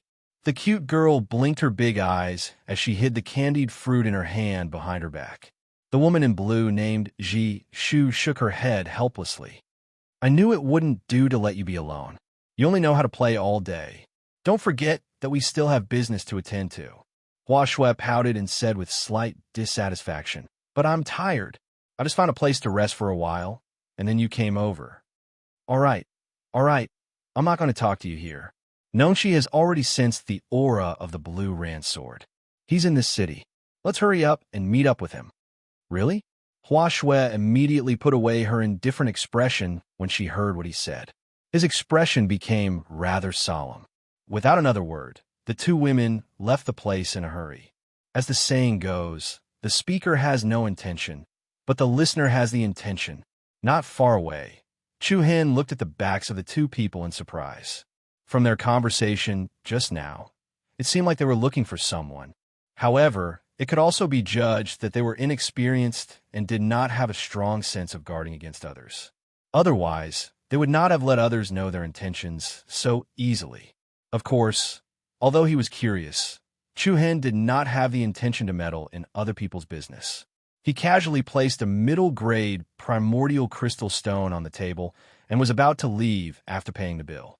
However, just as Chu Hen stood up, an old beggar who was in a mess suddenly hugged Chu Hen's calf.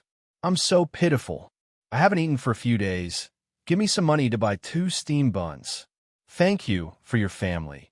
Thank you for 8 generations of your ancestors." Chu Hen frowned slightly. This was the first time he saw a beggar asking for money like this. Shaking his head helplessly, Chu Hen casually took out 2 upper-grade primordial crystal stones and passed them to the beggar. "Take it." "Huh?" The old beggar was stunned. He did not expect to get money so easily. His eyes lit up, and he quickly snatched the primordial crystal stones. "Thank you, young master. Thank you, young master. I hope that you'll be surrounded by young girls every day." You old beggar's words are interesting, but it sounds too unreliable. Chu Hen could not help but find it funny. Reliable. The old beggar, have always been reliable. Whatever I've said, I've never been wrong. Chu Hen smiled faintly, but did not bother too much with him. Instead, he followed him and headed out of the city. About an hour later, Chu Hen left Song City and arrived at the border of the 10,000 Beasts Ridge. The winding mountain range was like a giant dragon crawling on the ground. The abysses and ravines were like blades, and miasma lingered in the air. It was like a dragon's pool and tiger's den. In the distance, there were giant peaks that supported the sky. The depths of the mountain range seemed to be shrouded in a strange light. Dark clouds covered the top, as if the nebula had suddenly changed, and it was full of illusory and hazy chi. From time to time, the roar of demonic beasts could be heard, causing people to shrink back. On the road from Song City to Azura City, there were many caravans.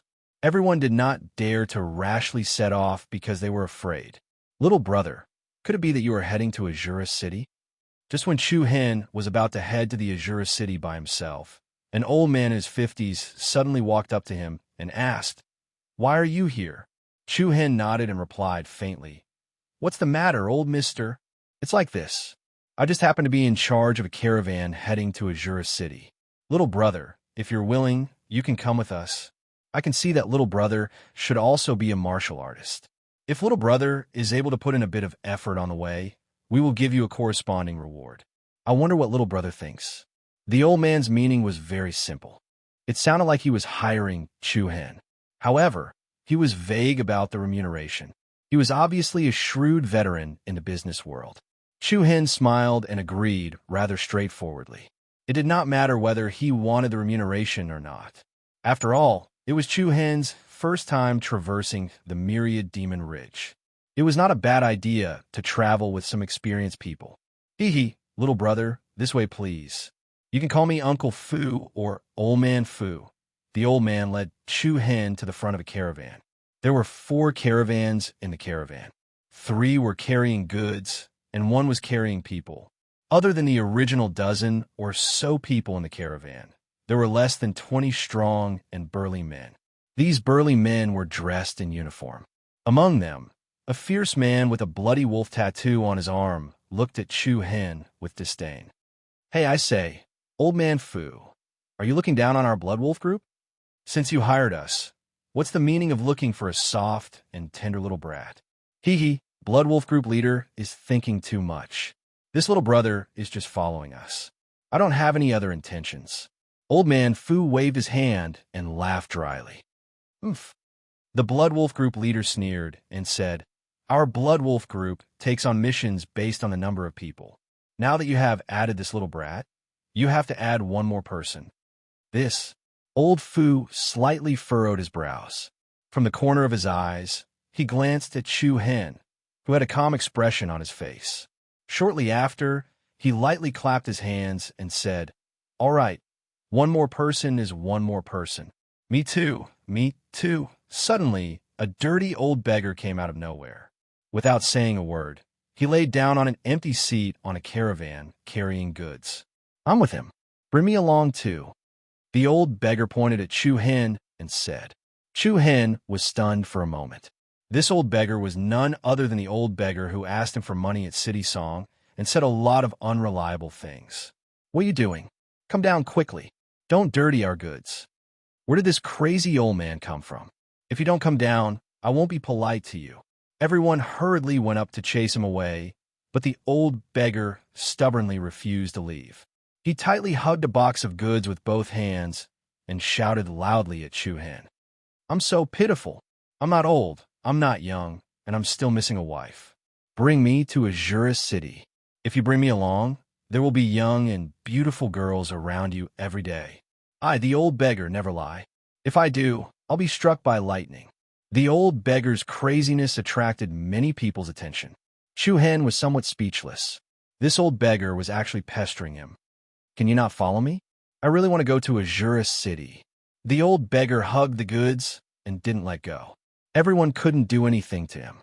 The Blood Wolf group leader glared at him coldly and shouted, "Old scoundrel, are you courting death? I advise you not to waste our time.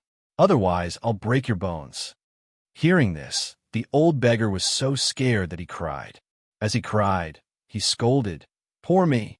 I married a tigress, gave birth to a nest of unfilial children, and no one cares about me. I've never done anything immoral in my life, and I've never peeked at old Wang's daughter-in-law bathing. Why am I going to die on the streets today? There's no justice in this world." The old beggar cried harder and harder, but his tears just wouldn't fall. Everyone was furious. This old man was simply full of nonsense. Just now, he said that he was not old, that he was not young, and that he was missing a wife. Now, he said that he married a tigress and gave birth to a nest of unfilial children. They really didn't know which was true and which was false. "Old man, you asked for it. I'll kill you." The Blood Wolf group leader's eyes revealed a fierce glint, and he wanted to drag the old beggar off the carriage. In the end, Chu Hen couldn't stand it anymore and said, "Uncle Fu, bring him along. I'll take his share of the money." Old Fu nodded and stepped forward. "Blood Wolf group leader, don't bother about it. Let's do it this way." Seeing that Chu Hen agreed to bring him along, the old beggar beamed with joy. Chu Hen didn't know what to do with the old beggar, but in any case, after reaching Azura City, he would either go to Azura Sect or Thousand Crane Sect to find teacher Shilon.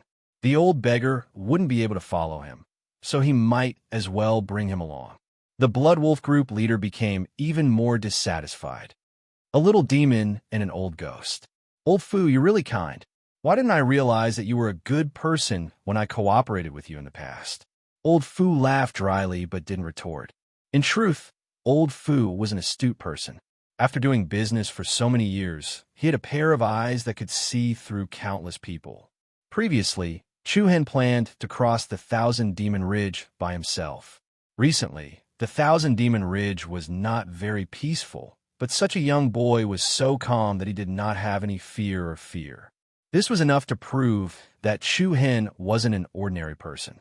Old Man Fu firmly believed that Chu Hen's strength wasn't any weaker than the Blood Wolf Chief, who was at the 9th stage of the core transformation realm. Old Man Fu was certain that Chu Hen's strength wouldn't be any weaker than the Blood Wolf Chief, who was in the core transformation realm. As for the addition of the old beggar, it was nothing more than an insignificant idler. Hee, it's getting late. Let's go." Old Fu waved his hand and entered the carriage. "Let's go." The Blood Wolf group leader rode a reddish-brown long-maned colt and raised his arm as he shouted in a loud voice. In the entire group, only a few people had mounts. The rest of the people walked. The caravan of dozens of people set off. Chu Hen followed the caravan as if nothing had happened. As for the old beggar, he occupied an empty space where the carriage was dragging the goods. He squinted his eyes and had a lazy expression on his face. After a while, he fell asleep as if there was no one around him. In the depths of the myriad demon ridge, the roars of fierce beasts could be heard. Chapter 377. In the dark forest, the air was filled with the pungent smell of blood. The leader of the Blood Wolves swung his sword, and blood splattered everywhere. A demon beast that looked like a black leopard was decapitated, and its huge head flew off. "Damn it, it's only been half a day, and we've already encountered so many beasts." The leader of the Blood Wolves cursed and glanced at the team that had just finished their battle. There were corpses of beasts everywhere, big and small, and there were some high-level spirit beasts among them. They had never encountered such a situation before. The 10,000 Beasts Ridge was indeed not as peaceful as it used to be. Chu Hen, who was in the middle of the group, swept his gaze across the gloomy forest around him. It was as if there was only this single group of merchants within a circumference of a few miles. The lonely atmosphere revealed an indescribable strangeness. What made Chu Hen a little surprised was that the old beggar was actually lying beside the goods in the carriage and sleeping soundly. The sound of his snoring was comparable to the sound of drumming. Chu Hen was secretly impressed that the other party could still sleep in such a situation. "Blood Wolf leader, is there a problem?" Old Man Fu popped his head out of the tent, and his slightly wrinkled face revealed some uneasiness and anxiety. "What problem? What problem? Can't you see it yourself?" The leader of the Blood Wolves glared at the other party and said, "Old Man Fu, the situation is more serious than I thought. As for the remuneration, I need to double." Old Man Fu's face turned pale, and he almost fainted from anger. He got out of the carriage and was so agitated that he was trembling. "I say, Blood Wolf leader, it's not the first time we've worked together. It's too disappointing for you to raise the price like this." The past is the past. Old Man Fu, look at it yourself. We've only been walking for less than 2 hours, and even the spirit beasts have appeared. Us brothers are fighting with our lives on the line. Doubling the remuneration is already giving you a lot of face. But if I pay you double the remuneration, my goods will be in vain. Old Man Fu was in a difficult position. "That's none of my business. If you're not willing, then our agreement is over." We'll retreat to Song City now. As for you guys, it's up to you whether you want to go forward or retreat. However, if you encounter any beasts along the way, you'll have to pray for your own luck." The Blood Wolf leader sneered. Old Man Fu was so angry that his whole body was trembling. He gritted his teeth and said, "I can only give you half the reward. Double, not a single piece less." After a short internal struggle, Old Fu finally gave in. "Fine, double it was then. However, you must promise me that no matter what happens in front of us, you will not abandon us and run away." "Hey," the Blood Wolf leader sneered disdainfully. "In my life, I've never known how to write the word escape. All right, let's not dilly-dally anymore. Let's pack up and set off." Doubling the price at once, everyone in the Blood Wolf team was full of enthusiasm. Chu Hen, who was in the team, shook his head helplessly. The weak could only be bullied like this. Rustle. At this moment, a rustling sound suddenly came from the side. Everyone who had just breathed a sigh of relief felt their hearts skip a beat again. They saw a staggered, deer-shaped beast coming out of the lush bushes. Damn, that scared me to death. It turned out to be a small beast. One of the fierce-looking men from the Blood Wolf team cursed and walked in front of the beast. Without saying a word, he directly stabbed the long sword in his hand into its head. However, to everyone's surprise, the small beast did not struggle at all, nor did it let out any wails. Even the place where it was stabbed didn't bleed. Huh? What's going on? The fierce-looking man frowned. Before he understood what was happening, an extremely high temperature was transmitted from the tip of his weapon. "Damn, what the hell are you shouting for? Hurry up and leave." The Blood Wolf leader shouted loudly. "Leader, look." There was a trace of fear in the big man's voice. Everyone's heart skipped a beat, and their eyes swept over in unison. It would have been fine if they didn't look, but when they looked, they were shocked. They saw that the sharp sword that was stabbed into the small deer-shaped beast's head had turned red, like a soldering iron. Then, under everyone's astonished gaze, the sharp sword quickly melted into a pool of molten iron. This, before everyone could understand what had happened from the shock. Bang! With a muffled sound, the small beast's body suddenly exploded, and a fiery red rain of light bloomed like fireworks. Dense fiery red light spots splashed wantonly, and a large number of them fell on the fierce-looking man's body. Ah! Along with an incomparably shrill scream, the fierce-looking burly man's entire body was immediately occupied by the fiery red spots of light. It looked as if he was enveloped in magma, and in the blink of an eye, he was directly burned into a pile of charred ashes. Everyone present was completely shocked, and their pupils shrank slightly. They saw that the fiery red light spots were actually strange ants. These ants were very big, almost the same size as bees. Moreover, every single ant was fiery red in color. After turning the ferocious man into ashes, tens of thousands of ants quickly crawled towards the others. Wherever they went, tiny black scorch marks would be left on the ground. It's a group of fire ants. Damn, our luck is so King bad. In the vicinity of the 10,000 Beasts Ridge, the most troublesome thing was not encountering some huge, violent beasts. It was encountering these groups of beasts that won with numbers. A single fire ant was nothing to worry about, but when thousands of them gathered together, it would definitely be very fatal. Fortunately, this Blood Wolf team was also an old mercenary team in Song City. It was not their first time coming to the border of the 10,000 Beasts Ridge.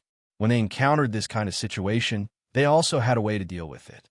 "Sprinkle ice powder. Hurry up, take out the ice powder." The Blood Wolf leader shouted loudly. All the members of the Blood Wolf team took out a clay pot, grabbed a handful of blue powder from the pot, and sprinkled it towards the group of fire ants. The blue powder fluttered in the sky, and a cold aura spread wantonly. When the fire ants touched the ice powder, they could not move at all, as if they were covered by a layer of frost and were frozen. Hee, this is what you get for being arrogant. I'll kill you all. The ice powder had a very effective effect on the fire ants, and the fire ants turned into small ice beads.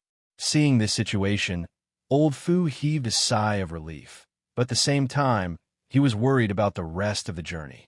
They were still far from completing 1/10 of the total journey, and they had already encountered so many demon beasts one after another.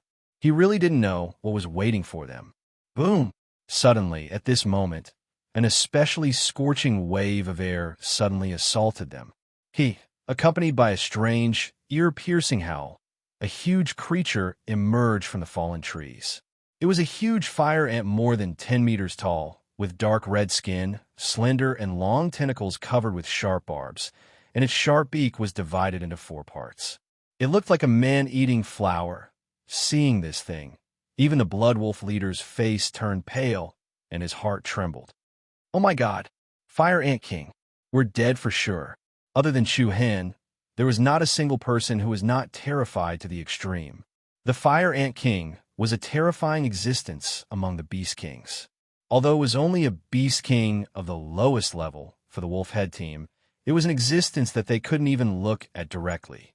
Old Fu was also trembling with fear.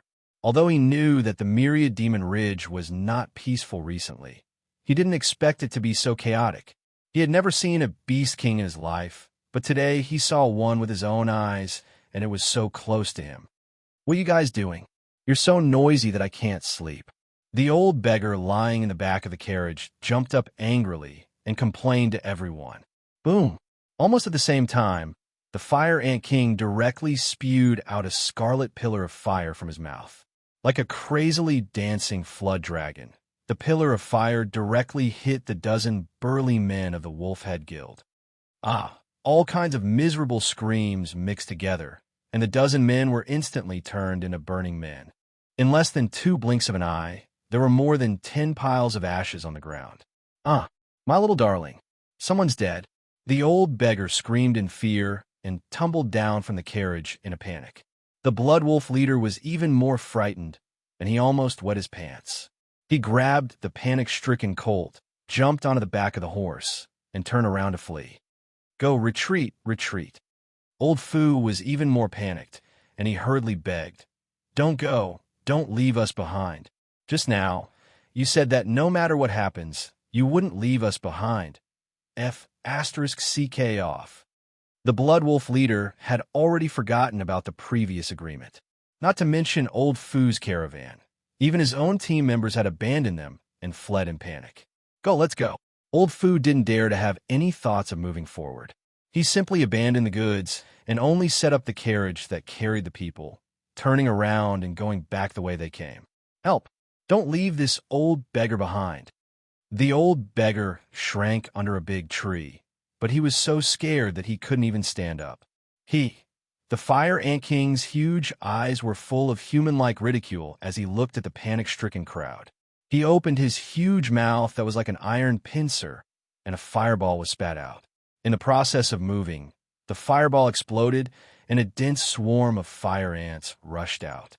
The fire ants that filled the sky were like a rain of arrows that swarmed towards Old Fu and the others. An intense aura of death approached rapidly from behind, and Old Fu and his men were extremely frightened. Boom! Right at this moment, a towering ice curtain suddenly rose from the ground. The chilly ice curtain directly blocked the back of Old Man Fu and the others, blocking the path of the fire ant swarm. Bang, bang, bang. Chapter 378. Bang, bang, bang. The fire ant swarm that blotted out the sky was like a rain of fire as they repeatedly collided with the ice curtain. An incomparably powerful and dense cold aura erupted from the ice curtain. Any fire ant that came into contact with the ice curtain would instantly solidify into ice before shattering into powder-like ice crystal fragments. Wow, little brother, you are so brave. These are saved. The old beggar's eyes lit up, and he clapped his hands excitedly. Old Fu and the others were all shocked. When they turned around, they saw a young figure standing in front of the Fire Ant King. Little brother. Old Fu was both surprised and worried. He was surprised that he had not misjudged Chu Hen. He was not an ordinary person. What worried him was that the one standing in front of him was a first-level Beast King, which was equivalent to a human expert in the first level of the Void-Piercing realm. With Chu Hen's ability, it was uncertain whether he could stop the opponent. The the fire ant king, who was more than 10 meters tall, stared coldly at Chu Hen in front of him and let out a furious shriek.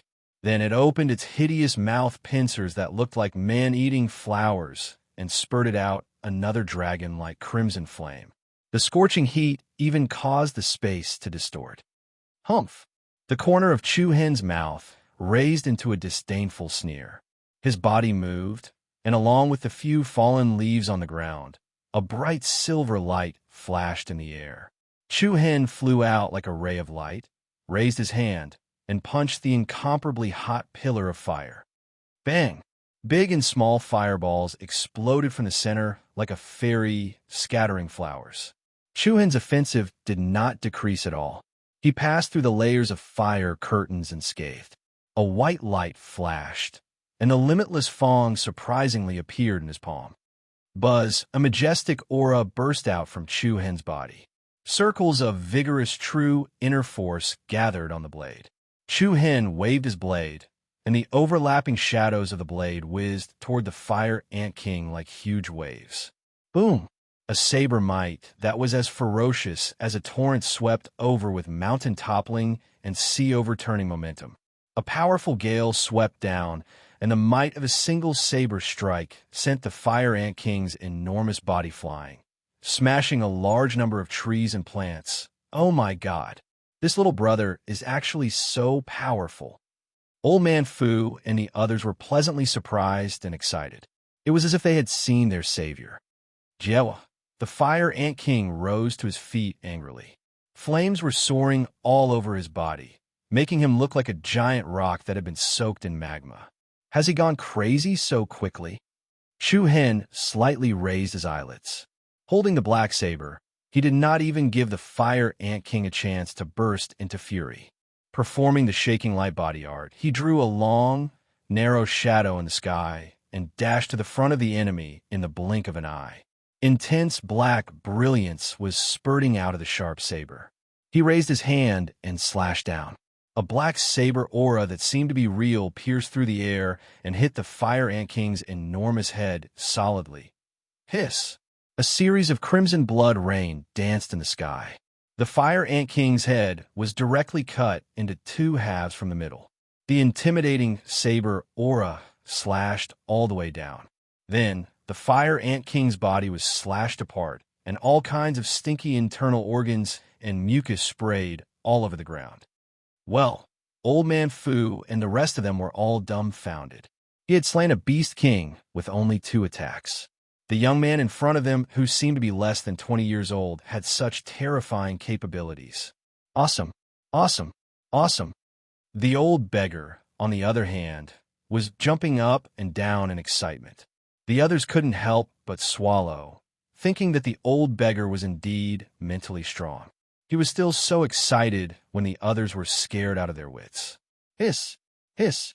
However, right then, an extremely cold aura suddenly flooded out from the other side of the forest. Everybody's heart skipped a beat. 2 crimson spots of light suddenly appeared behind the old beggar. Sensing that something was wrong, the old beggar hurried to look back. Seeing what was in front of him, he was so scared that he collapsed to the ground. Oh my God, what a huge snake! In an instant, the head of a giant python with black webbing patterns appeared in everyone's sight. The 2 crimson spots of light were its eyes. Although only a small part of its body was exposed, its head was already as big as a house. One could imagine how big its body was. Chu Hen frowned and dashed in that direction in a hurry. Run away. Oh my God, help! I'm so scared that my legs have turned to jelly. The old beggar, who was dancing with his hands and feet just now, did not even dare to move. Even though Chu Hen had the shaking light movement technique, the huge python was right in front of the old beggar. It directly opened its huge mouth that was filled with sharp barbed teeth. The pitch-black mouth of the snake was like the door to hell. The giant python opened its mouth and bit the old beggar, trapping him in its mouth. Swoosh! In the next second, Chu Hen arrived. However, almost at the same time, a strong gust of wind swept over, and a thick snake tail that looked like it was made of molten copper smashed several giant trees into pieces. It dragged a series of afterimages in the air and smashed into Chu Hen's body. Bang! A cloud of dust exploded in midair, and the scattered light from the power scattered everywhere. Accompanied by a powerful wave of air, Chu Hen couldn't help but retreat more than 10 meters. Save me! Save me! The old beggar, who was bitten by the giant python, kept shouting for help.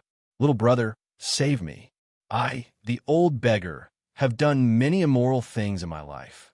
Please do me a favor. Don't let me be eaten by this animal and turn into a pile of sh*t. Before the old beggar could finish speaking, the giant python raised its head, opened its mouth, and swallowed the old beggar into its stomach. Old Fu and the others were scared out of their wits, and their faces were ashen. A cold light flashed in the corner of Chu Hen's eyes, and a cold aura surged between his brows. However, the giant reticulated python did not have the intention to continue entangling with Chu Hen. It seemed to have noticed Chu Hen's extraordinariness. After swallowing the old beggar, it turned around and left. In the blink of an eye, it disappeared into the forest. Chu Hen didn't say anything and wanted to chase after it. Old Fu and the others quickly stopped him. Little brother, don't chase after it. Leave with us quickly. That's right, little brother. We've encountered 2 beast kings in less than half a day. Leaving is the right way. That old beggar definitely won't be able to survive. Don't take this risk. Seeing that no one cared about the old beggar's life, Chu Hen's eyes faintly revealed a hint of coldness. These people just didn't want him to leave. The members of the Wolfhead team either died or ran away. Now that they had managed to cling onto the big tree that was Chu Hen, they naturally didn't want him to leave. There are too many of you. I can't protect all of you to Azura City, so you have to go back to Song City first. But there are also demon beasts on the way back. One of them casually revealed their true thoughts. Chu Hen pointed at the dead body of the Fire Ant King dozens of meters away and said, "Smear the blood of the Fire Ant King on your body." When other demon beasts smell the blood of the Fire Ant King, they naturally won't dare to come close. Remember, don't let the blood of the Fire Ant King touch your skin, or you'll end up miserable. After saying that, Chu Hen's figure moved and instantly chased in the direction that the giant web novel python had left. Little brother, don't leave us behind. Stop shouting. Old Fu stopped the panicked crowd and shook his head gently. He won't come back. What you said just now has made him feel disgusted. But what should we do? Old Fu sighed helplessly and said, "Do as he says." Swish, swish. In the depths of the deep and lush forest, Chu Hen was flying forward. Chu Hen was not a person who liked to meddle in other people's business, especially towards people he did not know. But for some reason, the appearance of the old beggar's panic cry for help really made people feel a bit pitiful. It faintly touched Chu Hen's sympathetic heart. Of course, the most important reason was that Chu Hen was confident to deal with the current situation. If he had run into a super strong beast king, Chu Hen probably wouldn't have cared about it. It was important to be kind, but he should at least act according to his capability. The old beggar can still be saved in the short term. Chu Hen muttered to himself. With the help of the Alcade light movement technique, Chu Hen's speed was very fast. Streaks of illusory light flashed through the forest like twinkling stars. With every flash, Chu Hen would move to another position. It was a dazzling sight. I've caught up. In less than 30 seconds, a huge snake body appeared in Chu Hen's line of sight. Only now did Chu Hen see the python's full appearance. The huge snake's body was 5 to 6 meters wide and close to 100 meters long. Its palm-sized scales were tightly packed together. Its entire body was glowing. Chu Hen was shocked. He had run into 2 Beast King-level demonic beasts in a row. What was going on in the 10,000 Beast Ridge? Forget it. Saving him is more important. Hopefully, the old beggar was tough and could hold on for a while. Otherwise, it would be useless even if he was rescued. Nirvana Ray, Chu Hen shouted. In an instant, a bewitching purple light was suddenly released from his deep and sharp eyes. Along with an incomparably rapid wind-breaking momentum, 2 solidified purple light beams shot out from Chu Hen's eyes and attacked the huge python like an aurora. Feeling the dangerous aura coming from behind, the black python suddenly turned its head, opened its pitch-black mouth, and shot out two gray beams of light. Just a second before the two rays of purple light and the two rays of gray light intersected, the corners of Chu Hen's eyes congealed. Three black dots of light faintly trembled in the depths of his pupils, emitting a frightening energy fluctuation. Buzz buzz. Chapter 379. Buzz buzz. Just as the two beams of purple light and the two beams of gray light shot out from the giant python's mouth were about to collide, the three black dots in the depths of Chu Hen's demonic pupils swayed uneasily and released a shocking aura. Along with a strong and resplendent brilliance, the two beams of silent extermination light produced an extremely powerful aura and transformed into two purple light arrows. Boom! Accompanied by an extremely powerful murderous aura, an extremely violent and heavy explosion exploded in the air. The two purple light arrows had a graceful momentum and were unstoppable. They directly shattered the two beams of gray light that the giant python beast king had spat out. Chaotic air waves spread in all directions, and the leaves within a radius of 100 meters rustled and fell. Immediately after, the two purple sharp arrows dragged out a powerful air wave in midair. With the power to pierce through clouds, they attacked the giant python beast king at the speed of light. Bang! A series of bloody mists burst forth. The two beams of silent extermination light were like flowing light arrows that traveled back thousands of years and directly penetrated the giant python's huge body. Hiss. The intense pain caused the huge python to sway its body. Two bloody holes the size of bowls appeared below its head. Its scarlet eyes spewed out a cold and angry red light. It immediately flew up, and like a mad dragon coming out of the sea, it charged towards Chu Hen. The corners of Chu Hen's eyes turned cold, and a cold light flashed in them. A majestic and extremely powerful aura pressed down on him. Chu Hen's body moved and left an afterimage where he had been standing. A flowing light suddenly appeared in the sky, and he flew to the bottom of the giant python's head like a ghost. Whoosh! The limitless Fong, which was surrounded by an active black light, pierced deeply into the giant python's body. Immediately after, Chu Hen held his saber in a reverse grip. Both his hands tightly gripped the hilt of the saber, and he took the opportunity to quickly advance towards the back of the giant python's body. Hiss! The incomparably sharp blade was like a divine weapon that could cut through iron like mud. Chu Hen pushed down along the body of the giant python, and its tight flesh was directly cut open. Scarlet blood burst out wantonly, and a long and deep saber mark extended from the bottom of the giant python's head all the way to its abdomen. Red rain scattered, flesh and blood burst open. The black python's intestines were directly cut open. The shocking scene could be said to be unusually crazy. The intense pain caused the python to writhe its body, uprooting the towering trees around it. In just a blink of an eye, a deep scar that was dozens of meters long appeared on its body.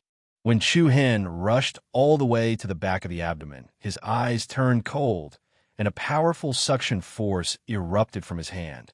Then, a figure covered in viscous gastric juice was pulled out by Chu Hen.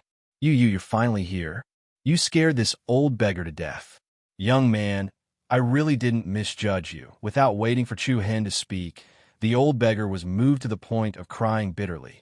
Looking at the other party's funny appearance, Chu Hen was both amused and surprised. You're really tough, aren't you? You're actually not hurt at all, and you're still so lively. He thought that the old beggar was swallowed by the giant python, and even if he was not dead, he should be in a coma. He did not expect that the other party was almost unharmed. Let's go. Chu Hen moved, brought the old beggar back to the ground, and put him on the ground. Boom! The giant python, whose intestines had been cut open, struggled in pain. After a while, it stopped moving. The old beggar looked at Chu Hen with a strange light in his eyes after easily killing two Beast King level monsters in a row. Hee, young man, do you have water? Help me wash off the gastric juice on my body. F***CK, old man, how can you still laugh at this time? There was a hint of suspicion between Chu Hen's eyebrows. The other party's behavior was too abnormal. If he was an ordinary person, he would have been scared out of his wits. Thinking about it carefully, there seemed to be a lot of things that were not quite right. Who are you? Chu Hen's heart couldn't help but raise some vigilance in his heart. I'm just an ordinary old beggar. As the old beggar spoke, he took out a piece of gauze from nowhere and wiped the dirt on his body. If you were an ordinary beggar, you would have been dead by now. What's your purpose in following me? Chu Hen's tone was a little cold. Hee, you have to believe me. The old beggar grinned, but his eyes suddenly showed a trace of satisfaction. You have such strength at such a young age, and your root of wisdom and talent are also excellent. Moreover, you're not panicking, have a firm mind, and have a benevolent heart. Not bad, huh? The other party spouted a bunch of nonsense, causing Chu Hen to be a little confused. However, the temperament that the old beggar exuded was obviously very different from before, especially the other party's eyes at this moment revealed a sense of wisdom. Young man, do you remember what I told you before? What? Chu Hen frowned. You'll understand very soon. As soon as the voice fell, an extraordinary aura suddenly broke out from the old beggar's body. Chu Hen's expression changed, and before he could react, a black shadow flashed in front of him. Chu Hen suddenly felt a pain on the back of his right hand, and then there was a bloody mark. You? Chu Hen was shocked and angry. He was about to attack, but the old beggar had already retreated a few meters away. Young man, don't be angry. I've noticed you since you were in Song City. This old man has a gift for you. Gift? What the hell is he doing? Then the space trembled slightly. The old beggar's palm condensed, and an incomparably sharp sword appeared in his hand. This was a green sword that was crystal clear. The beautiful sword body seemed to be made of green gemstones, and it glowed with a bright luster. Like a spring, a halo lingered around the sword body. The brilliance was dazzling, and it emitted a sharp edge that made people's hearts palpitate. The old beggar moved his mind, and the sword floated flat in the air. Then the old beggar held a ball of light in his left hand, and that ball of light was actually wrapped in a red drop of blood. The old beggar looked at the confused Chu Hen and smiled slyly. Then he dripped the drop of blood onto the bright sword. As soon as the two came into contact, a faint green halo spread out to the surroundings. The drop of blood easily fused with the body of the sword, and an extremely restless aura was released. Chu Hen suddenly had an indescribable feeling that he could actually faintly connect with the power of the treasured sword. Old man, what did you do? Chu Hen was very annoyed. Young man, I had no choice. I was forced into a corner, so I had no choice but to do this. Be a good person to the end, and help me. After saying that, the old beggar directly pushed the sword towards Chu Hen. Young man, catch it. Chu Hen did not know whether to catch it or not. His eyes turned cold, and he casually caught the sword in his hand. When the long sword was in his hand, Chu Hen actually felt a kind of blood connection with it. The power of joy filled the palm of his hand, and there was a great power that seemed to be able to break through. Also, take this as well. After saying that, the old beggar threw out another item. Chu Hen subconsciously caught it in his hand. It felt thick and heavy, and when he looked at it carefully, he found that it was a token.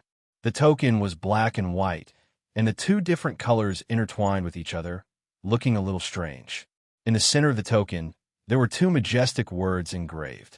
Kuan Lu. Chu Hen was already full of confusion. Just as he was about to ask, he found that the old beggar who was in front of him just now had disappeared without a trace. Damn!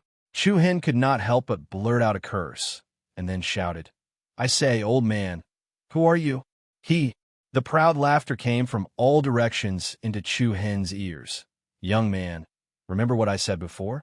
I hope you are surrounded by beautiful girls every day, and soon you will know what is going on. You will thank me. This old beggar is gone. Then, the surroundings suddenly became quiet, and Chu Hen also could not catch the slightest aura.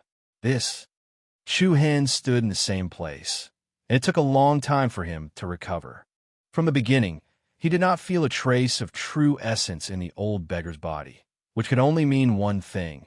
The old beggar's cultivation was much stronger than his. Who was this person? Chu Hen became more and more confused. Why did the old beggar give these two things to him? Also, the old beggar said that he had noticed him in Song City. What did he mean? Countless question marks filled Chu Hen's mind.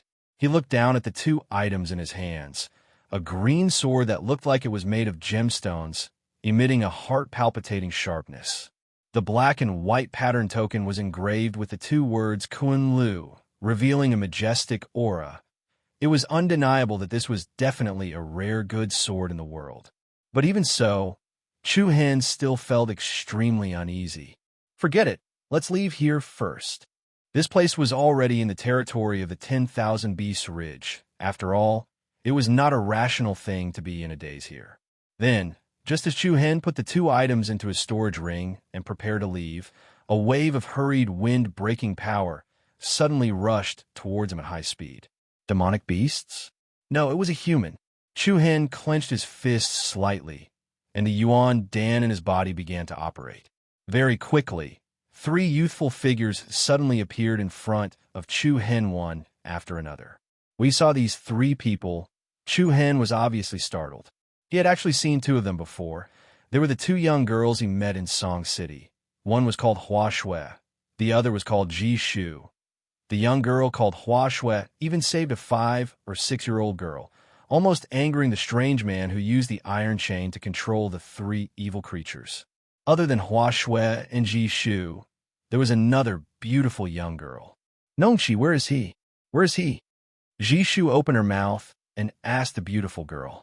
The latter did not speak, but looked at Chu Hen in front of her with a puzzled face. What's wrong? Senior Nongqi, don't you like mature types? Why are you staring at that person?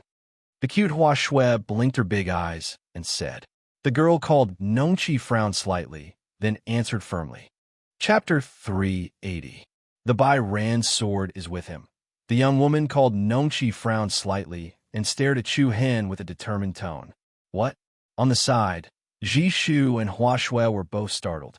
They looked at each other with a gaze filled with astonishment. Chu Hen was also startled. Bai Ran's sword? What was that? Could it be the green sword that the old beggar had just given him? Tell me, is the Bai Ran sword with you? Hua Shui hurriedly ran in front of Chu Hen. Her bright eyes were filled with a strange look. Chu Hen was alarmed, but his expression did not change as he said, I don't know if the Bai Ran sword you're talking about is the sword I know. What about the Kunliu token? Do you have it? Kunliu token? As soon as these three words were spoken, Chu Hen no longer had any doubts in his heart. The old beggar was the person they were looking for. I can sense that the Bai Ran sword is with you. Nongqi's voice was slightly cold, and there was almost no hesitation. If it was under normal circumstances, Chu Hen would most likely choose to ignore it. However, he wanted to know what was going on, so he readily nodded and admitted it. That's right. The green sword and the token with the words Kunliu engraved on it are indeed with me. The three women were surprised and doubtful. Where did you get these two things? Nongqi continued to ask. A strange old man gave it to me. He was still here a while before you arrived. Chu Hen answered without hesitation. However, after hearing Chu Hen's words, they were even more surprised. The three of them looked at each other and revealed an unexpected expression. I didn't expect him to pass these two things to you. Then come back to Mount Kunliu with us. As Hua Shui spoke, she firmly grabbed Chu Hen's arm and said with a smile, Senior Sister Ji Shu, grab his other arm. Senior Sister Nongqi, block his back. Don't let him escape again. Wait. Chu Hen hurriedly waved his hand to stop them. Why are you grabbing me? What kind of place is Mount Kunliu? Of course it's to bring you back to take over as the sect leader of our Kunliu gate. Hua Shui raised her eyebrows lightly and smiled innocently. Take over the position of sect leader? Hearing the other party's words, Chu Hen was so shocked that he hurriedly took a few steps back. Are you guys joking? What kind of place is Kunliu School? I've never even heard of it, and it has nothing to do with me. Why would I take over as sect master? I know, but didn't sect leader Gong Yang just pass the position of sect leader to you? So you're naturally our new sect leader. Wait, I'm a little confused. Chu Hen rubbed his slightly dizzy temples. Hua Shui, Nongqi, and Ji Shu were also slightly puzzled. They did not expect that Chu Hen was completely unaware of this. Moreover, they did not expect that sect master Gong Yang would casually hand the position of sect master to a stranger in order to escape their pursuit. Moreover, this stranger was about the same age as them. This was really too irresponsible for the entire Kunliu school. After a while, Chu Hen more or less sorted out the chaotic thoughts in his mind. He looked back at the three people in front of him and said, "The old monster that you're talking about is the sect leader of Mount Kunliu? He's not an old monster. He's called Gong Yangyu. He's a very powerful person. If you go to Victory Estate, any 3-year-old child would know his name. Don't talk about anything else. Just return my question, all right?" Before Hua Shui could finish, Chu Hen interrupted her. His mind was still a little confused. Hua Shui stuck out her pink tongue and pouted. She said, "All right, then you ask first." Chu Hen let out a sigh of relief and continued. "The person you're looking for this time is Gong Yangyu, the sect leader of Mount Kunli, right?" Yes. You're so smart." Hua Shui smiled. Not far away, Nongqi and Ji Shu were speechless. "Why are you looking for him? Can you tell me?" "Because sect leader Gong Yang hasn't returned to Mount Kunliu for 20 years. Ji Shu took a few steps forward. Her voice was soft and gentle. She looked at Chu Hen and said, "Sect leader Gong Yang has always been playful. Even after becoming the sect leader, he couldn't change his playful habits. He only became the sect leader for a few years before sneaking out.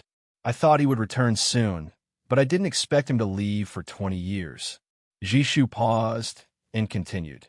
2 years ago, the Great Elder sent the 4 of us, Qin, Qi Shu, and Hua, down the mountain to look for sect leader Gong Yang. After 2 years of searching, we finally found his traces. We followed him for thousands of miles and came to this place." Qin, Qi, Shu, and Hua? Chu Hen was slightly stunned. There were only Qi, Shu, and Hua in front of him. It seemed that Qin hadn't appeared yet. Of course, this wasn't what Chu Hen was concerned about. He nodded slightly and said, "Continue. With Nongqi's powerful perception, we followed the scent of Bairan's sword to this place. But we didn't expect sect leader Gong Yang to pass the position of sect leader to you in order to get rid of his pursuers." Ji Shu's tone clearly showed that she couldn't understand. Of course, the one who couldn't understand the most was Chu Hen. From the beginning to the end, he and Gong Yangyu had only interacted for less than a day.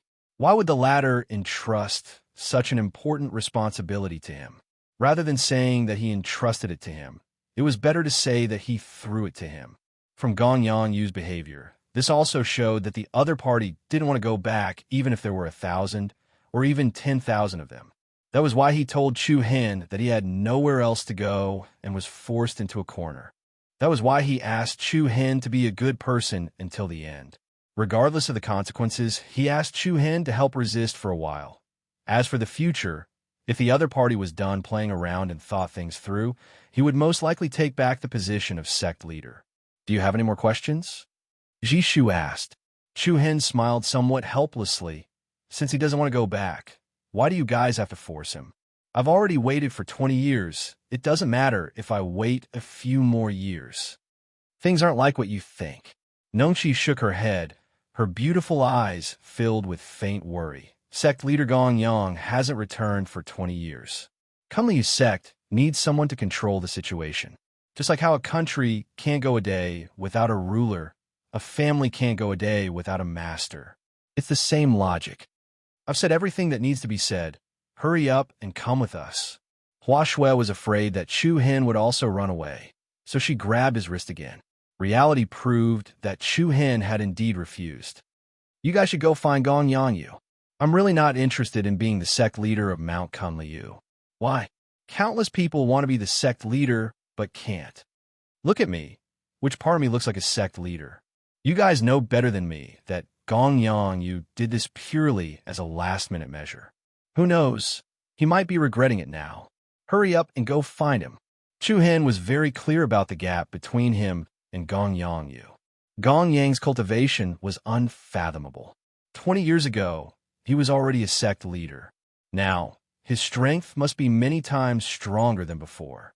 Although Chu Hen had never heard of Kunliu's sect, it was normal that Mount Kunliu had not heard of it because it was far away in victorious East Province. Most importantly, it was definitely not easy to be the sect leader. Even if he went, he would not be able to suppress anyone with his current strength.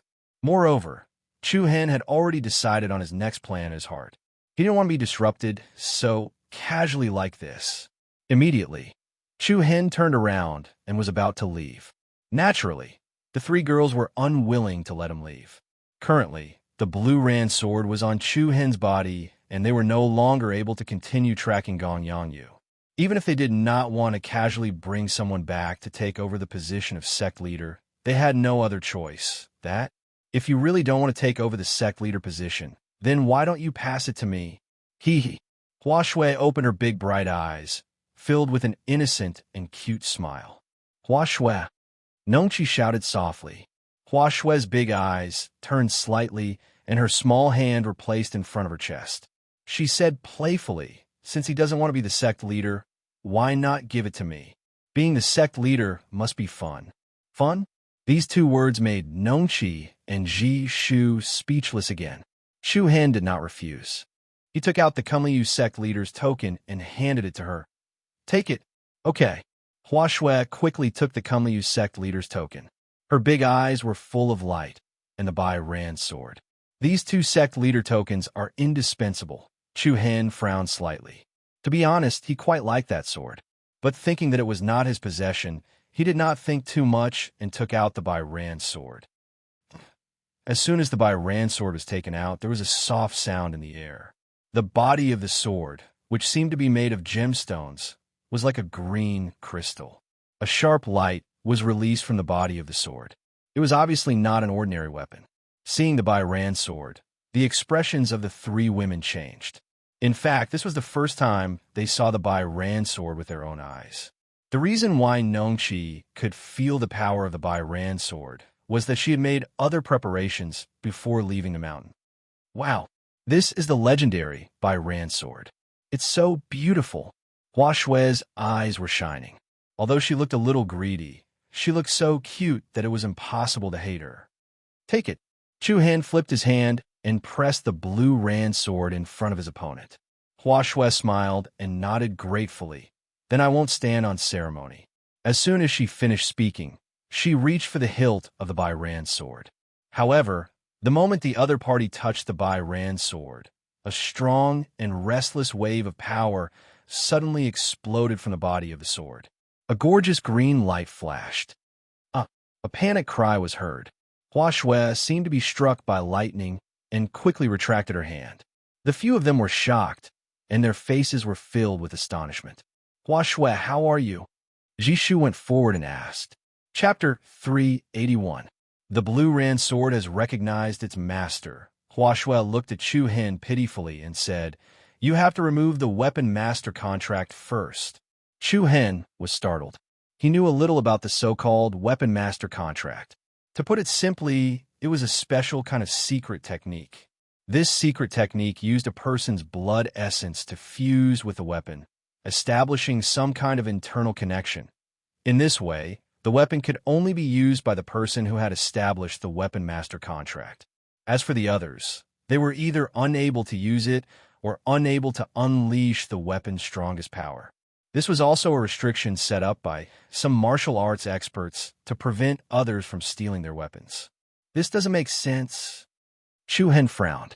He didn't do such a thing at all. Could it be? Chu Hen was shocked. He glanced at the bloodstain on the back of his hand and suddenly understood that Gong Yangyu had taken a drop of his blood essence and fused it with the blue Ran sword. No wonder I felt a bloodline connection with the blue Ran sword at that time. This damned old fellow is really ruthless. Chu Hen immediately felt that he had fallen into the old beggar's trap. This was simply binding him to Mount Kunliu. How can I remove this weapon master contract? Didn't sect master Gong Yangyu teach you? Ji Shu asked. That old fellow didn't tell me anything. He just left these two things and ran away. Chu Hen was a little annoyed. If he had known this would happen, he would have let that old fellow die in the python's stomach. However, with Gong Yangyu's cultivation, he wouldn't die. Nongqi, Jishu, and Hua Shui looked at each other helplessly. Now, even they couldn't guess Gong Yangyu's real purpose. Originally, he thought that the Kunliu sect master crest and the blue ran sword were placed at Chu Hen's place, most likely to have the effect of passing on the message, allowing these two items to pass through Chu Hen's hands and be brought back to Mount Kunliu. Looking at it now, Gong Yangyu most likely really had the intention of making Chu Hen the sect master of Mount Kunliu. There are only two ways to remove the weapon master contract. The first is to remove it according to the previously arranged secret technique. As for the secret technique, only sect master Gong Yangyu knows about it.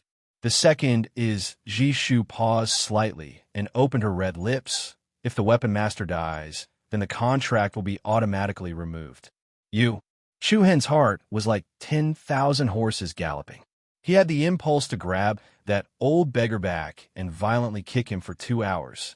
This old bastard was truly ruthless enough. Regardless of whether he agreed or not, he still gave him such a big gift. Chu Hen's anger was also ignited. He cursed in his heart and said, "Old bastard, you want to cheat me? I won't let you have your way. Whoever wants to be the sect master Kunliu can be. Anyways, it has nothing to do with me. Not only that, I will accept this blue azure sword. Who asked you to play with me? Who asked you to give me such a big gift?" Immediately, Chu Hen no longer paid attention to the three of them. He minded his own business, turned around, and left. "Where are you going?" Hua Shui asked hurriedly. "It has nothing to do with you.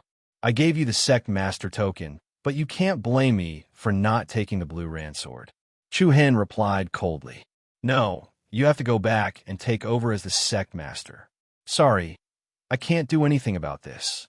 Go find that old bastard. I don't have time to waste here with you." Chu Hen planned to leave, but the three women naturally refused. Nongqi's beautiful eyes turned cold. She said softly, "The purpose of our trip is to bring the sect master back. Since sect master Gong Yang passed the position to you, then you are the person we're looking for. Even if we have to tie you up, we will tie you up and bring you back." "Excuse me." Swoosh. As soon as she finished speaking, Nongqi's jade-like hand stretched out. A rope glittering with golden light flew out like a spirit snake. It dragged a series of shadows in the air and went to entangle Chu Hen. Chu Hen faintly wrinkled his eyebrows.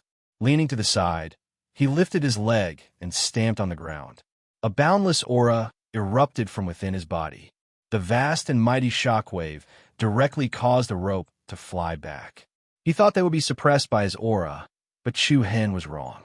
Nongqi's body released a shocking aura that was not weaker than Chu Hen's. Void-piercing realm? Chu Hen's expression changed slightly. This girl's realm was not weaker than his. Buzz, buzz. With a twist of Nongqi's wrist, the golden rope was like a soaring dragon, like a dancing snake. Furthermore, it extended endlessly, encircling Chu Hen within, sealing off his path of retreat. "Jishu," Nongqi shouted softly. "I know." Before she finished speaking, a bright white light flashed between Jishu's eyebrows. Immediately, a surging Reiki energy spread out from her Niwen palace. Chu Hen was shocked once again when he felt the shocking intensity of Jishu's Reiki energy. This Jishu was actually a pattern master. Moreover, judging from the intensity of the Reiki energy, her attainment in the Tao pattern technique had already reached the realm of a 9th grade pattern master. It was 4 grades higher than Chu Hen. Chu Hen could not stay calm anymore. What kind of sect was Mount Kunliu? How could the sect's disciples be so talented? "You can't escape." Jishu raised her lily-white hand. In the blink of an eye, more than 200 dazzling runes hovered between her slender fingers. Jishu waved her hand, and the gorgeous runes bloomed like fireworks. They scattered around Chu Hen and merged into the air like raindrops. Heaven-trapping spirit formation. Rumble, along with a gentle voice. A dazzling silver light pattern blossomed on the ground with Chu Hen as the center. The light pattern crisscrossed and connected from head to tail, erupting with an extremely shocking energy wave. Immediately after, a circle of golden light pillar with a diameter of more than 10 meters soared into the sky, completely sealing off all of Chu Hen's escape routes from the looks of it. Chu Hen seemed to be trapped in a huge glass bottle, with no path to the heavens and no door to the earth. You guys really want to tie me up and make me your sec-master? Don't you think it's ridiculous? Chu Hen's expression did not change as he looked coldly at the three. There's nothing we can do. Hua Shui looked at Chu Hen with a little embarrassment and said, "Come with us obediently, and we won't tie you up, okay?" Chu Hen was even more amused. "What can you do even if you bring me back?" Nongqi raised her beautiful eyes and said in a low voice, "If the great elder thinks that you're suitable, she will support you. After all, you're the successor personally chosen by his sect master Gongyang. Don't mention that old fart to me. I get angry just thinking about it. No matter what, I won't follow that old fart's wishes." Chu Hen's tone was especially firm. "Then we can only tie you up and bring you back." Nongqi said, "Yeah, with just the three of you?" A playful smile surfaced on Chu Hen's face. In the next instant, a bright and beautiful formation light blossomed on the ground. The bright and beautiful light flowed like lightning. The space faintly trembled, and Chu Hen strangely disappeared from his original spot. Immediately after, he appeared outside of the area that was enveloped by the light pillar. "It's the Earth Traversing Formation. You're also a high-level pattern master?" Jishu was slightly surprised. The Heaven Spirit Trapping Formation's defense was extremely strong, and its only weakness was that it was underground. From a beginning to the end, they did not carefully examine Chu Hen's Naiwan Palace. They only thought that he was merely a void-piercing realm wuxiu, and did not expect him to know the Dao pattern technique. After all, they had only left Mount Kunliu for a short time, and their main mission was to track down Gong Yangyu. Their experience outside was still shallow, and they could not be compared to Chu Hen, whose wisdom surpassed his peers. "I'm sorry, I still have other things to do. Goodbye." Whoosh! Without waiting for them to react, Chu Hen directly left an afterimage on the spot. Like a flickering meteor, he drew a long and narrow light shadow in the air, and disappeared in front of the three girls in the blink of an eye. What kind of strange movement technique is this? So fast. Hua Shui's small mouth opened slightly, and she was stunned. Although this kind of movement technique is fast, it must consume a lot of true essence. "Nongqi, since his position along the way, I'll give you speed runes," Jishu said. Nongqi nodded, and some determination surged in her clear eyes.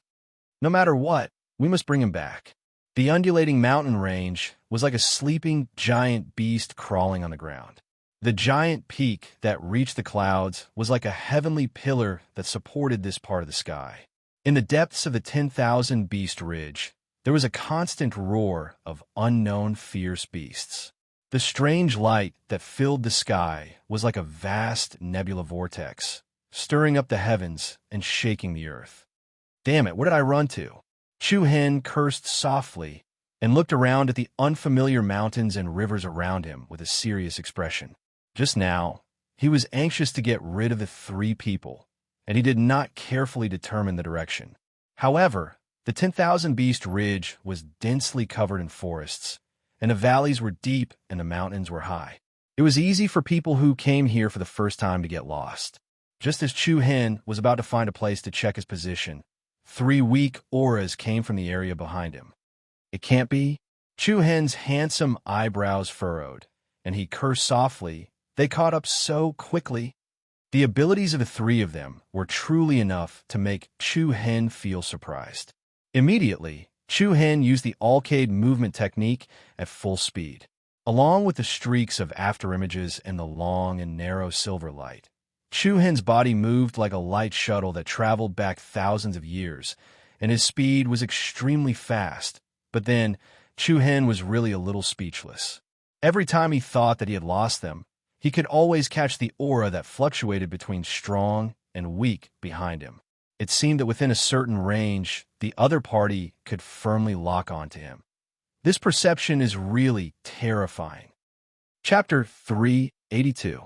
Swoosh. After running for nearly 2 hours, Chu Hen landed under a towering tree that was dozens of meters tall to take a breather. He had finally gotten rid of those 3 annoying fairies. Chu Hen slightly calmed his chaotic inner breath. Using the all-cade body technique every once in a while, even Chu Hen was unbearably tired. Looking at the undulating mountains and the lush forest in front of him, Chu Hen's eyebrows faintly surged with some seriousness. Right now, he did not even know where he was. He really was unlucky enough. "Hey, I found you." At this moment, a sweet voice suddenly made Chu Hen's heart tighten. Then, a cute little face appeared upside down in front of Chu Hen. Chu Hen, who was caught off guard, was so scared that his scalp went numb. He saw Hua Shui hanging upside down on the tree trunk. Her big, watery eyes were looking at Chu Hen with a little pride.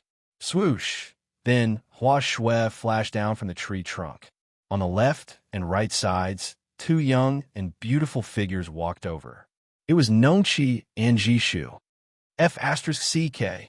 Chu Hen suddenly had the urge to curse. It was bad enough that he was being chased by 3 women, but after running for so long, he still couldn't get rid of them. This time, Chu Hen seemed to be able to understand why that old fart Gong Yanyu gave him the Kuan Lu sect leader crest and the Bai Ran sword. It turned out that even with his terrifyingly strong cultivation, he couldn't get rid of them. "Don't run. You can't hide from us." Hua Shui walked in front of Chu Hen and shook her head. She pouted and said, "Even sect leader Gong Yanyu can't do anything to senior sister Nongqi's perception." Chu Hen laughed dryly and cupped his fists at Nongqi. "I admire you." Nongqi raised her eyebrows and smiled faintly. "Then are you going to follow us willingly? Or are we going to kidnap you?" "Are you kidding me? Who said I'm going with you? Don't you think it's inappropriate for you 3 girls to chase after a man like me? There's no other way. Completing the mission is more important." What Chu Hen didn't know was that they were a special team that the higher-ups of the Kunliu sect had specially nurtured. Moreover, they were specifically used to search for the sect master Gong Yanyu. Even the latter said that he was being chased to a dead end, let alone Chu Hen. All right. I compromised. Chu Hen, who had calmed down, already knew that they were not ordinary. However, they had no ill intentions towards him, and Chu Hen did not want to use force like he did with his enemies. What's more, Nongqi was not weaker than him in the void-piercing realm, and Jishu was a 9th rank high-level inscription master. As for Hua Shui, she had not shown her ability yet, but her strength was definitely not too bad. No matter how one looked at it, it was Chu Hen who was at a disadvantage. Therefore, fighting head-on was out of the question. He could only try to outsmart them. "You agree to be the leader?" Hua Shui said with surprise. "That's right." Chu Hen nodded without hesitation. The 3 girls were stunned. In the blink of an eye, the other party actually compromised. This was a little hard to accept. However, a naughty smile appeared on Chu Hen's face. "Since that old bastard gave me the Kunliu token and Bai Ran sword, then I am now your leader, right? You can understand it that way." Jishu's red lips opened slightly. "All right, from now on, none of you are allowed to mention returning to Mount Kunliu." "What?" Hua Shui shouted in confusion. "Because I'm the leader. Do you want to disobey the leader's orders?" They finally understood that they had fallen into Chu Hen's trap and accidentally allowed him to take advantage of the leader's loophole. No.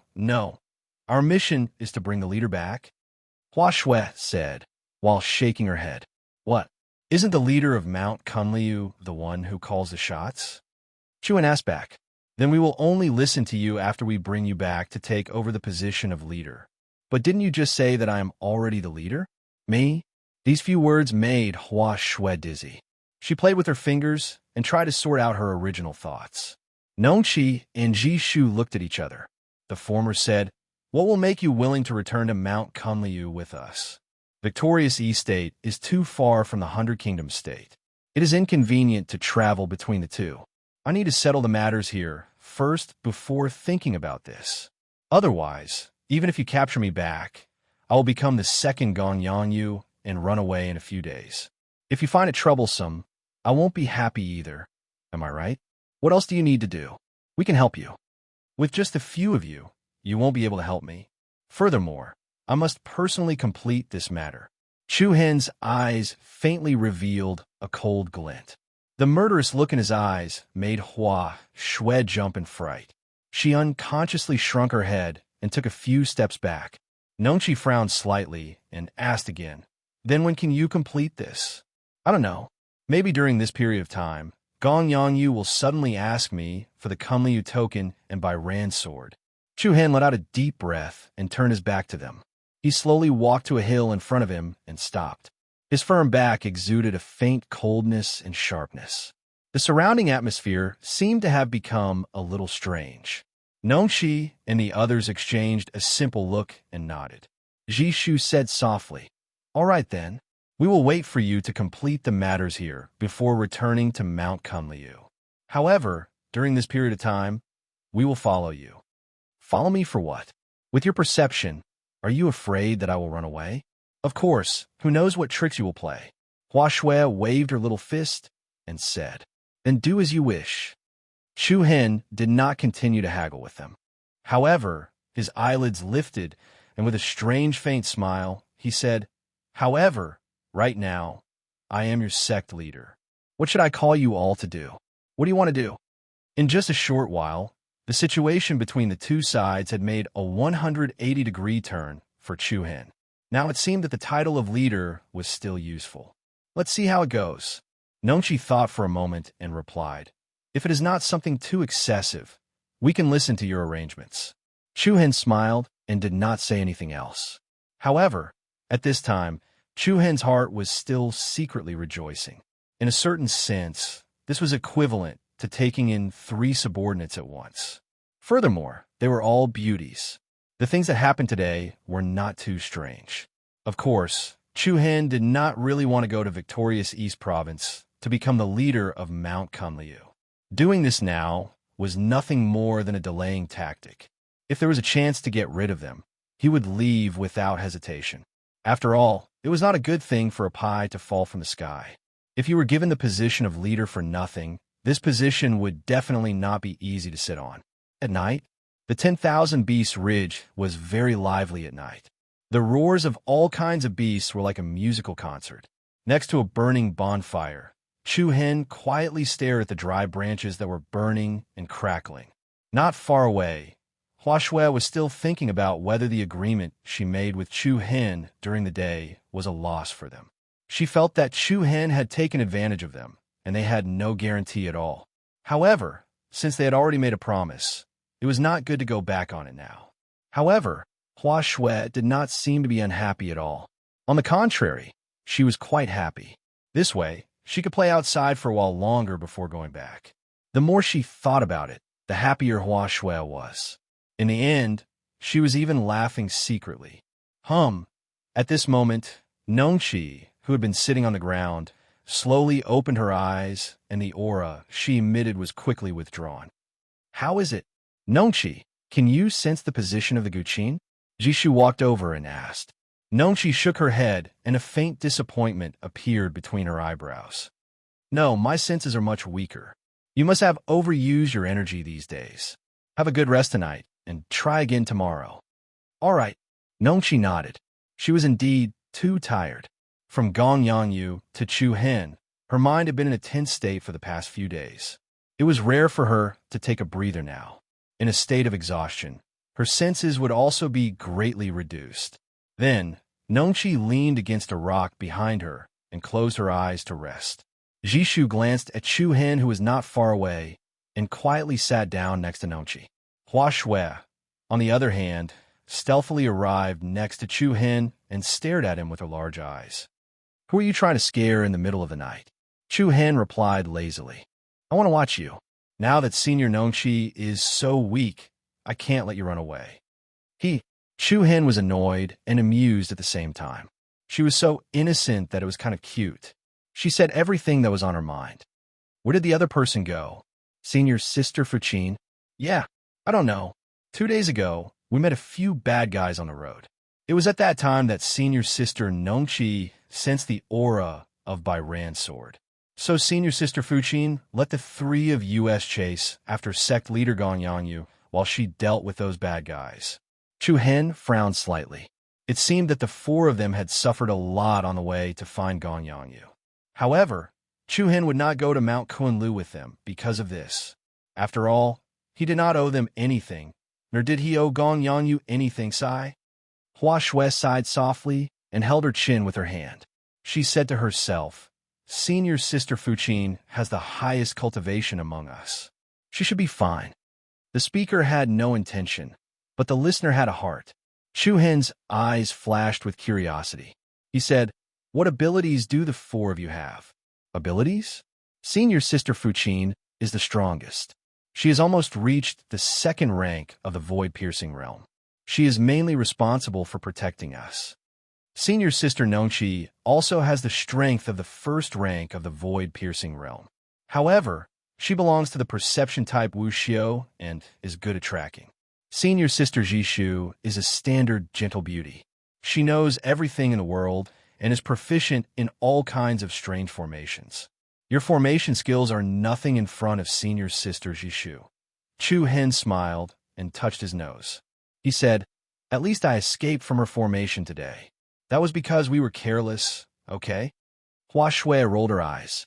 What about you? What is your ability? Chapter 383. I'm an alchemist in charge of medical treatment.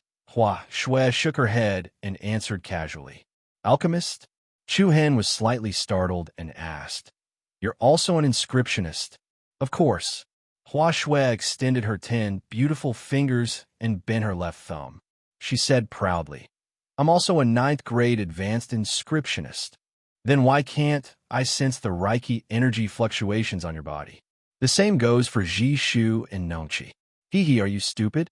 Because we have something to hide our aura. Hua Shui smiled innocently, like a child showing off her toys or delicious food to her companions. She continued, The Great Elder said that there are many bad people out there. It's better for us to be on our guard. Chu Hen couldn't help but find it funny. This girl's naivety was comparable to Yi Yao. However, Chu Hen was secretly fearful in his heart. The four of them were truly not ordinary. Nongqi had a strong sense of perception and was good at tracking. Jishu was proficient in all kinds of arrays and could provide strong support to the team. Hua Shui was even more so. She was an alchemist and had the responsibility of medical treatment. As for Fuqin, who hadn't shown up yet, he was the strongest and had the cultivation of the second rank of the void-piercing realm. Such a combination could almost be said to be flawless. All aspects were taken into account. The abilities of the four were different. None of them were duplicated. It could be said to be almost perfect. Thinking of this, Chu Hen couldn't help but admire the so-called Mount Kunliu. I'm a little tired. I want to sleep. Hua Shui yawned and looked at Chu Hen with drooping eyelids. She said, I'll give you a spirit-breaking pill. Don't sneak away while I'm asleep. Okay? Spirit-breaking pill? Chu Hen's eyes brightened. This is a good thing. It could help an advanced inscriptionist break through the bottleneck. How about it? Deal? Hua Shui said. Chu Hen's expression didn't change. He pretended to be calm and replied, Let me think. Are you not satisfied with the spirit-breaking pill? Then I'll give you an earth spirit pill. However, the medicinal effects of the earth spirit pill are rather fierce, and usually only those with the attainments of a grade 7 high-level inscription master or above would be able to withstand it. Hua Shui said it casually, but made Chu Hen very happy. This pie fell too suddenly. Deal, give me the earth spirit pill. Without even thinking, Chu Hen stretched out his hand and asked for it. He had heard of the reputation of the earth spirit pill back in the imperial capital. It was a top-notch treasure even among high-grade pills. There were only 2 people in the capital of the Sacred Star dynasty who could refine earth spiritual pills. One was the president of the Tattooist Guild, and the other was the only spiritual tattooist in the capital, Zhen Danxian. Looking at Chu Hen, who agreed so straightforwardly, Hua Shui curled her lips, then took out an exquisite glass bottle. When the stopper was unplugged, a refreshing medicinal fragrance permeated the air, which made Chu Hen feel refreshed. Here, I'll give it to you. You can't lie to me. I've spent a lot of time in medicinal ingredients, but I've only managed to refine a total of 5 earth spiritual pills. Senior sister Jishu and I ate one each, and I'll give you another one." As Hua Shui spoke, she tilted the small bottle and poured a perfectly round white pill into Chu Hen's palm. The pill was slightly cool in his hand, and a light golden light lingered around it like a gossamer. Chu Hen was both surprised and amused. He didn't expect that he could cheat an expensive earth spiritual pill so easily. "Thank you so much." "You're welcome." Hua Shui stuck out her tongue mischievously and then said, "Then I'll sleep for a while. Don't run away." "Got it." Immediately, Hua Shui took out a mattress and a pillow from her storage bracelet, spread them on the ground, and then lay down with the pillow in her arms. After a while, faint snoring sounds could be heard. Chu Hen looked at the other party strangely. The other party was really going to sleep just like that. Hua Shui was asleep, and Nongqi was also resting. However, Jishu was still keeping watch. Chu Hen raised his eyebrows slightly, but he didn't have any intention of escaping. He looked at the earth spiritual pill in his hand, thought for a moment, and then directly threw the pill into his mouth. Rumble. As soon as the pill entered his stomach, a huge amount of energy immediately spread throughout his body. Chu Hen's body trembled slightly, thinking that this earth spiritual pill was indeed overbearing. The majestic energy was like a raging tsunami, constantly rushing towards Chu Hen's Naiwan Palace. The mighty Reiki energy was like a sea or a river, quickly filling up the Naiwan Palace. Feeling the constantly expanding space in the Naiwan Palace, Chu Hen didn't dare to be careless. He quickly steadied his mind and guided this shocking energy into the street tree. Buzz, buzz. As soon as it came into contact with a huge influx of energy, the 100-meter-tall street tree was abnormally happy. The runes on the tree that looked like ancient characters all emitted a bright light. The incomparably luxuriant branches and leaves shook like silver bells. Every leaf that was full of vitality was greedily absorbing the powerful energy. Chu Hen Street Tree began to grow at a speed visible to the naked eye. The strength of the Reiki energy it released was also continuously increasing. Buzz. In an instant, the inside of the Naiwan Palace shook violently. Chu Hen Street Tree directly grew to a height of 170 to 180 meters. Under the powerful medicinal power of the Earth Spiritual Pill, it instantly broke through the bottleneck of 5th grade Advanced Rune Master and easily entered the 6th grade level. However, this was only a small portion of the energy. The situation where Chu Hen couldn't bear it, as Hua Shui had mentioned, did not appear. Not only did the street tree not behave strangely, it even continued to absorb this shocking energy. This situation was within Chu Hen's expectations. After all, his street tree grew from the nourishment of the tranquil spirit spring. Moreover, it didn't just absorb a little bit of the tranquil spirit spring. The foundation of the street tree was far from what an ordinary rune master could compare to. The energy that others couldn't bear was not difficult for Chu Hen at all. The next day, it was a peaceful night. In the middle of the night, the bonfire attracted a few waves of attacks from monsters. However, they were all blocked by the spiritual formation that Ji Shu had set up. Wow, I haven't slept so comfortably in a long time. Hua Shui rubbed her big sleepy eyes and stretched her body in satisfaction. However, she immediately received a strange look from Ji Shu and Nongqi. "Why are you looking at me? Did he run away?" Hua Shui hurriedly looked to the other side. Seeing that Chu Hen was still sitting obediently on the spot, she couldn't help but sigh in relief. Luckily, he's trustworthy. I didn't waste an earth spirit pill. Wait, an earth spirit pill? Hua Shui's heart skipped a beat. Her little mouth opened slightly. No way. That fearless guy ate the earth spirit pill in such a hurry? Nongqi and Jishu both had a confused expression on their faces as they felt the restless aura of spiritual energy from Chu Hen's body. "Did you really give him the earth spirit pill?" Jishu asked softly. His tone was filled with slight anxiety. Hua Shui nodded pitifully. "But I didn't expect him to eat the earth spirit pill so quickly. I've already told him that only a 7th grade advanced inscriptionist and above can resist the medicinal effects. Compared to the spirit breakthrough pill, the earth spirit pill contained more than 10 times the energy of the former. One spirit breakthrough pill was enough for Chu Hen to break through from a 5th rank advanced rune master to a 6th rank advanced rune master. One could imagine how powerful the medicinal power of the earth spirit pill was. What nonsense. You'll kill him like this. Nongqi frowned slightly and looked at Hua Shui reproachfully. Hua Shui's face was full of grievance. Her good intentions had caused trouble. Jishu's beautiful eyes narrowed. Her red lips opened slightly, and she said, "Don't blame Hua Shui for now. Things aren't as bad as you think. If there was a problem, he would have been in trouble a long time ago. I don't know what method he used to resist the power of the earth spirit pill." Hearing Jishu's words, Nongqi and Hua Shui carefully observed Chu Hen for a while. The two women were surprised to find that the Reiki energy in Chu Hen's body was gradually calming down. There was no sign of it becoming more and more unstable. In the blink of an eye, 3 days had passed. The moment Chu Hen woke up from his cultivation state, a strong and vigorous aura was released from his body. A strong wind swept away the dead leaves around him.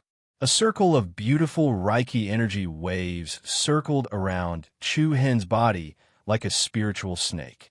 Then it turned into an illusory light beam and entered between his eyebrows. The commotion quickly attracted Nongqi and the others. Hua Shui was the first to run over. You've broken through to a 7th rank advanced rune master? You're really fine." Nongqi and Jishu were also confused. Chu Hen's aura was restrained. He lifted his eyelids and looked at Hua Shui with a hint of gratitude in his bright eyes. "Thank you for your earth spirit pill. Wait." Hua Shui quickly stopped him. "Why are you fine? Logically speaking, one earth spirit pill should be enough to kill your street tree." Chu Hen smiled and said, "My street tree has a stronger endurance." "Why?" "The tranquil spirit fountain." Chu Hen paused for a while and told them where the secret was. However, Hua Shui and the others were not too shocked. Instead, they looked like they had a sudden realization. I see. After all, they came from a sect. The world they had seen was incomparable to ordinary people. You ate the earth spirit pill so early. You made us wait for you here for 3 days. Hua Shui pouted and looked like she was complaining. Chu Hen smiled embarrassedly and joked, "I'm the sect leader. Can't I take up some of your time?" "Sure, but we're looking for senior sister Fuqin. We've been separated for a few days." Chu Hen nodded his head. Just as he was about to say something, at that moment, boom! A loud sound that shook the heavens suddenly rang out from the area behind a mountain range in front of them. What was going on? The few of them were shocked. Chapter 384. There are people fighting over there. After Nongqi probed with her perception power, she said solemnly, "Is it senior sister Fuqin?" Hua Shui asked quickly. Nongqi shook her head. "There are quite a lot of people, but I don't sense the aura of someone playing the zither." "All right, senior sister Fuqin isn't there. Let's not join in the fun." However, as soon as Hua Shui finished speaking, Chu Hen raised his eyebrows and said softly, "Let's go take a look." "No, it's more important to look for senior sister Fuqin." Hua Shui was unwilling. Chu Hen smiled and said, "I don't like to join in the fun either. However, the 10,000 Beasts Ridge has been haunted by demonic beasts these few days. This is the first time humans are fighting here. If your senior sister Fuqin is nearby, she'll most likely be attracted by the battle over there. After all, she doesn't have your powerful perception. It's hard to guarantee that she won't think that you guys are fighting with someone." "You're right." Jishu was the first to agree with Chu Hen's point of view. Nongqi and Hua Shui nodded one after another. What Jishu said made sense. The four of them said no more and quickly headed towards the area where the battle was coming from. Soon, Chu Hen and the 3 ladies flew to the peak of a relatively ordinary mountain. On this inconspicuous mountain range, they could effectively hide their figures. Everything that happened in front of them appeared in their line of sight. Boom! Bang! The shockwaves produced by the collision of all kinds of shocking forces burst out wantonly. The sky lost its color, and a dark light rose. In front of them, two precipitous mountain walls split in the middle, resembling a giant bird's beak that was open towards the sky. Below them was a bottomless precipice. The cold wind rustled, and the cold current was bone-chilling. In the sky above the precipice, an incomparably intense battle was unfolding. More than 20 masked men in black held sharp weapons in their hands. They were filled with murderous intent, and their exposed eyes were emitting a frightening cold light like that of a fierce wolf. The overall strength of these men in black was especially powerful. The weakest among them was at least at the 7th level of the core transformation realm, and the strongest had reached the void-piercing realm. The target of these black-clothed men was a sloppy figure with disheveled hair. The person was suspended in the air, and his entire body was emitting a thick, evil aura. He was holding 3 black chains in his hands, and at the front of the chains were 3 monsters covered in iron armor. The 3 monsters were all short humans, but they were short because they did not have anything below their knees. The 3 of them had their legs chopped off, and they looked like ghosts and evil creatures. "It's that weirdo," Hua Shui blurted out from afar. She subconsciously hid behind Chu Hen. "You know him?" Nong Shi asked in surprise. Yes. Hua Shui nodded her head weakly and said with a little fear, "When I was in Song City, that weird man passed by me. He almost killed a little girl." Chu Hen smiled and said, "Then you acted bravely and saved the little girl from the hands of that weirdo, right?" "How did you know?" Hua Shui looked at him in surprise. Chu Hen was a little defeated by the other party. "When you were holding a stick of candied fruit in your hand, you were sitting in front of me." "Really? Then I guess it's because you are not handsome enough to attract my attention." Chu Hen was annoyed and amused at the same time. This girl was really eloquent, and he actually could not beat her in an argument. Immediately, the few of them returned their attention to the battle in front of them. The weirdo seemed to be controlling puppets as he manipulated the 3 armored monsters to attack the more than 20 powerful black-clothed men. Evil aura rose, and dark light filled the sky. The terrifying aura was like a gray tsunami that soared into the sky.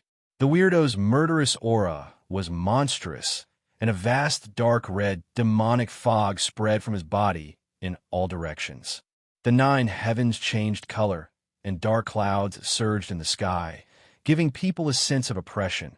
Then, the weirdo's right hand shook, and the iron chain that connected the 3 armored monsters suddenly broke. Ding, ding. The moment the chains were broken, the 3 evil creatures were like mad dragons that had been released from prison. They were ferocious ghosts that had been freed from their shackles. All of them were trembling violently, and the endless bloody light that erupted from them was like boiling water. Along with the ear-piercing roar of a ghost, the 3 evil monsters directly pounced towards the black-clothed men in 3 different directions. The dense and terrifying aura was like the attack of a ferocious beast. One of the evil monsters instantly rushed to the front of a black-clothed man, and its withered, ghost-like hands tightly clasped the black-clothed man's shoulders. The latter turned pale with fright, and his eyes were filled with fear. Not waiting for the black-clothed man to break free, the evil monster opened its big mouth at an extremely fast speed and ruthlessly bit the black-clothed man's throat. This red rain splashed, and in an instant, the black-clothed man's throat suddenly bled. The evil monster raised its head, and with a ferocious face, it bit a piece of flesh in its mouth, and it was as fierce as the evil beast. Accompanied by a mournful scream, the black-clothed man's body was drenched in blood, and he powerlessly fell from the sky, heavily smashing into the cliff. He struggled a few times on the spot, but he no longer moved.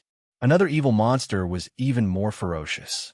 Its palm, which was surrounded by a bloody light, was like a bayonet embedded into the chest of a black-clothed man, and with a fierce slash, it forcibly cut open the man's stomach. The methods of the 3 evil monsters were extremely cruel. They even dug out the enemy's heart and crushed it to pieces, and even more directly, they tore the enemy's head off and scarlet blood rained down from the sky. The three legless, evil monsters were like killing machines, and they constantly reaped the lives of their enemies. Meanwhile, the strange man was even more arrogant, like a peerless demon. The airflow within a radius of a few thousand meters became abnormally chaotic. The chilly wind was like a bone-piercing knife, and when it brushed against one's body, there was a bone-chilling coldness.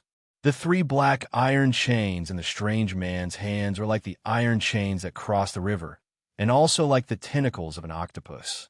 They continuously traversed through the air, splitting the wind and splitting the air, and set off an especially fierce killing power, ruthlessly flinging on the bodies of the black-clothed men. Boom! Bang! The extremely destructive power was unstoppable, and all the black-clothed men who were hit by the iron chains died without exception. Their bones were shattered, and their internal organs were ruptured. Those who died in a relatively good way, most of them exploded into clouds of blood mist on the spot. The scene before them had already caused the expressions of Chu Hen and the others, who were hiding in the dark, to change. This is too scary. This person is simply a demon. Hua Shui pinched Chu Hen's sleeve with one hand and tightly grabbed Ji Shu's wrist with the other. Now that she thought about it, she was still lucky when she was in Song City. Playing chess, Ji Shu's pretty face also turned slightly pale. The former said, "We shouldn't stay here for long. It's better for us to leave as soon as possible." The corner of Chu Hen's eyes slightly narrowed, and he immediately nodded. Rumble. Suddenly, at this moment, an extremely strong aura rose and exploded from the battle area. A black-clothed man holding a broadaxe set off a shocking, majestic aura. True inner energy, like an erupting volcano, rushed from all directions into the dark sky. Looking from afar, it was like a curtain of water in the sky. Then, an endless amount of true inner energy quickly merged and gathered. When he raised the broadaxe in his hand, a shocking shadow of the axe that was nearly 100 feet wide appeared in the sky. "You damned demon dweller, die for me." Rumble. The power of the rolling wind and thunder lingered in the ears. Waves of vigorous air trembled, one after another, and surged towards the strange demon. Along with the vast pressure that came pouring down, the broadaxe in the black-clothed man's hand chopped down fiercely. Under the shocking axe shadow, it was said to be able to split Mount Hua. This axe strike contained an extremely destructive power, and it had an aura that could even split the heavens apart. Beautiful. Hua Shui, who was preparing to leave, had her eyes brighten. At this moment, she had already defined the demon as a bad person. She was quite happy to see the bad person being killed. However, Chu Hen shook his head slightly, and a faint trace of seriousness appeared between his brows. Buzz, the huge shadow of the axe whistled, and it exploded with a murderous aura that filled the sky. However, at this moment, the monstrous bloodlight that burst out of the demon's body became even more vast. The three legless, iron-armored, evil creatures all howled at the sky. Their voices were like ghosts, and it spread in all directions, causing tens of thousands of beasts to mourn. Wah! In the next moment, a sharp, blood-red demon claw stretched out from the endless bloodlight, and it rolled up an earth-shattering demonic fog to meet the shadow of the axe. Boom! At the moment when the two met, the chaotic heaven and earth trembled violently. The huge, blood-red demon claw was like an Azura's ghost hand that came from hell, and it firmly grasped the domineering shadow of the axe in its palm. Accompanied by a deafening noise, the vast remaining power spread out, and many of the surrounding mountain ranges were shaken to the ground in an instant. Then, with a violent bang, the shocking axe shadow was shattered into golden light rays that filled the sky. It was as if a firework rain had bloomed between the heaven and earth, and even the mountains were shaking. Oh my God! Hua Shui was so shocked that her small mouth opened, and she was still frightened. Chu Hen, Nongqi, and Ji Shu were also extremely shocked. The black-clothed man with the broadaxe was definitely an expert of the void-piercing realm. However, His attack with all his strength did not even touch the clothes of the strange demon. This was really shocking. After easily destroying the opponent's terrifying attack, the strange demon's body trembled slightly, and he looked at the black-clothed man with a huge axe in front of him. Those were the beasts. The deep voice was unusually hoarse, and every word seemed to be filled with thick hatred and resentment. The black-clothed man did not answer even half a word. He raised the broad axe in his hand and was about to launch an even more violent attack. Not speaking, the strange demon's hoarse voice was even more cruel and ruthless. Chapter 385. If you don't say then die, a few cold and ruthless words came out of the demonic man's mouth, like the roar of a ferocious beast, exuding endless hatred and cruelty. Rumble. The next moment, the hell demon claw that smashed the sky, cleaving axe shadow, set off a thick blood-colored demonic fog, rolling all the way forward, rolling up an endless destructive aura to attack the black-robed man holding the axe. The monstrous demonic flame covered the sky, and its momentum was like a mountain and a river. Wherever it went, the space shook incessantly. The black-robed man was shocked, and a great panic emerged in his eyes. Without saying a word, he turned around and was about to leave. But before he had time to turn around, the huge demonic claw directly caught him in the palm. The terrifying power of death swept from all directions, and only a muffled bang sound was heard. The black-robed man's body suddenly burst into a cloud of blood mist, and he did not even have time to scream. Wow! Jia! The three legless evil creatures all roared at the sky, and the gusts of chilly wind became more and more bone-chilling. The other black-robed men were all extremely frightened. How could they dare to continue fighting? They quickly turned around and left. Hey, you beasts, where are you going? All of you go to hell for me. The demonic man let out an earth-shaking roar, and the terrible evil aura was like a huge mushroom cloud soaring into the sky. The space within a radius of thousands of meters was faintly trembling.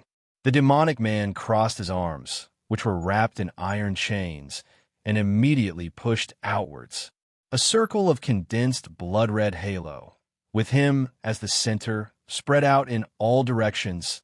The blood-red halo spread extremely fast, like the light patterns produced after the detonation of a star, sweeping in all directions. The remaining black-robed men were caught up in an instant, and the blood-red halo, which contained an unstoppable destructive power, hit them hard. Bang, bang, bang. A series of muffled explosions, and in the short and rapid screams, the black-robed men were all blasted into scarlet blood mist. Most of the sky seemed to be dyed red, and the murderous aura swept in all directions. Chu Hen, Nongqi, and the others who had yet to leave were all shocked. Crushing a master of the void-piercing realm with one move, what kind of terrifying strength was this? Let's go. Don't let that devil find us. Hua Shui hurriedly dragged Chu Hen and the others away. However, just as they turned around, something unexpected happened again. On the other side of the battlefield, a chaotic aura fluctuated. Chu Hen turned around and couldn't help but be startled. He saw that the demon was actually shivering in the air. Not only that, but the aura emanating from his body seemed to be extremely unstable. What was going on? Yeah, he seems to be trembling. Hua Shui was curious. Nongqi, who possessed a powerful perception, frowned and said in confusion, "His aura is rapidly weakening." Why? Chu Hen asked. I'm not sure. It seems like there's an uncontrollable energy source in his body. While they were talking, the strange demon on the other side became more and more confusing. Wow. Kiki. The three legless armored evil beings constantly let out strange screeches, and the aura they released was unusually angry and restless. The eyes of the legless evil creatures emitted a sinister black light, and they unexpectedly turned to face the strange demon. This feeling was like a three-headed wolf that had been kept in captivity for a long time and was ready to devour its master due to hunger. Walala. At this moment, the strange demon raised his hand and shook it. The three dark chains in his palm flew towards them and once again connected to the iron armors on their backs. When the chains locked onto their bodies, the three evil creatures immediately calmed down. Their violent and ferocious auras were suppressed in an instant, and they obediently stopped moving. After doing this, the demon was like a bird with broken wings, falling from the sky with the three evil beings powerlessly falling to the edge of the cliff. This, Hua Shui, Nongqi, and Ji Shu looked at each other, and all saw the confusion in each other's eyes. Just a moment ago, he had been displaying his might and was as terrifying as a mad demon. How did he suddenly become so cowardly? Could it be a trick? He deliberately lured us over. Hua Shui said softly. It doesn't seem like it. I can feel that he's very weak now, like someone who's not far from death. Nongqi's red lips opened slightly, and her beautiful eyes glanced at Chu Hen beside her. Chu Hen frowned slightly and said in a low voice, "You guys stay here, I'll go take a look." Hua Shui opened her eyes wide and asked curiously, "Why? Do you want to kill him to get rid of evil?" Chu Hen did not speak, and his body moved, turning into a stream of light, and flew towards the cliff. Watching from a close distance, the scene caused by the battle was shocking, and one could not bear to look at it directly. The air was filled with the pungent smell of blood. More than 20 black-clothed experts, but not a single corpse could be found. The demon lay in a pile of rocks, and not far away, 3 legless evil creatures stood quietly on their knees. Their eyes were dull, and they were motionless like wooden puppets. Chu Hen approached the demon, and saw that the demon was curled up on the ground, trembling nonstop like a crazy person. Both of his hands sunk deep into the cracks of the rocks, and his upper and lower teeth chattered. A low roar came from his throat, as if he was suffering from great pain. "Demon Eye!" Chu Hen shouted, and his deep, black eyes flashed with a demonic purple light. Together with a strange and powerful force, the demon's internal major meridians appeared in front of Chu Hen.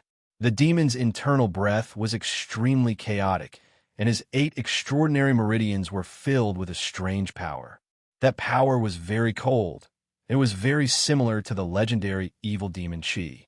The dark red evil demon Qi kept rampaging in his body, and it solidified his major meridians. In the blink of an eye, the demon's eyes, ears, mouth, and nose were already bleeding. "What's wrong? Is he on the verge of death?" Hua Shui's voice rang out. With a flash, the 3 women arrived beside Chu Hen.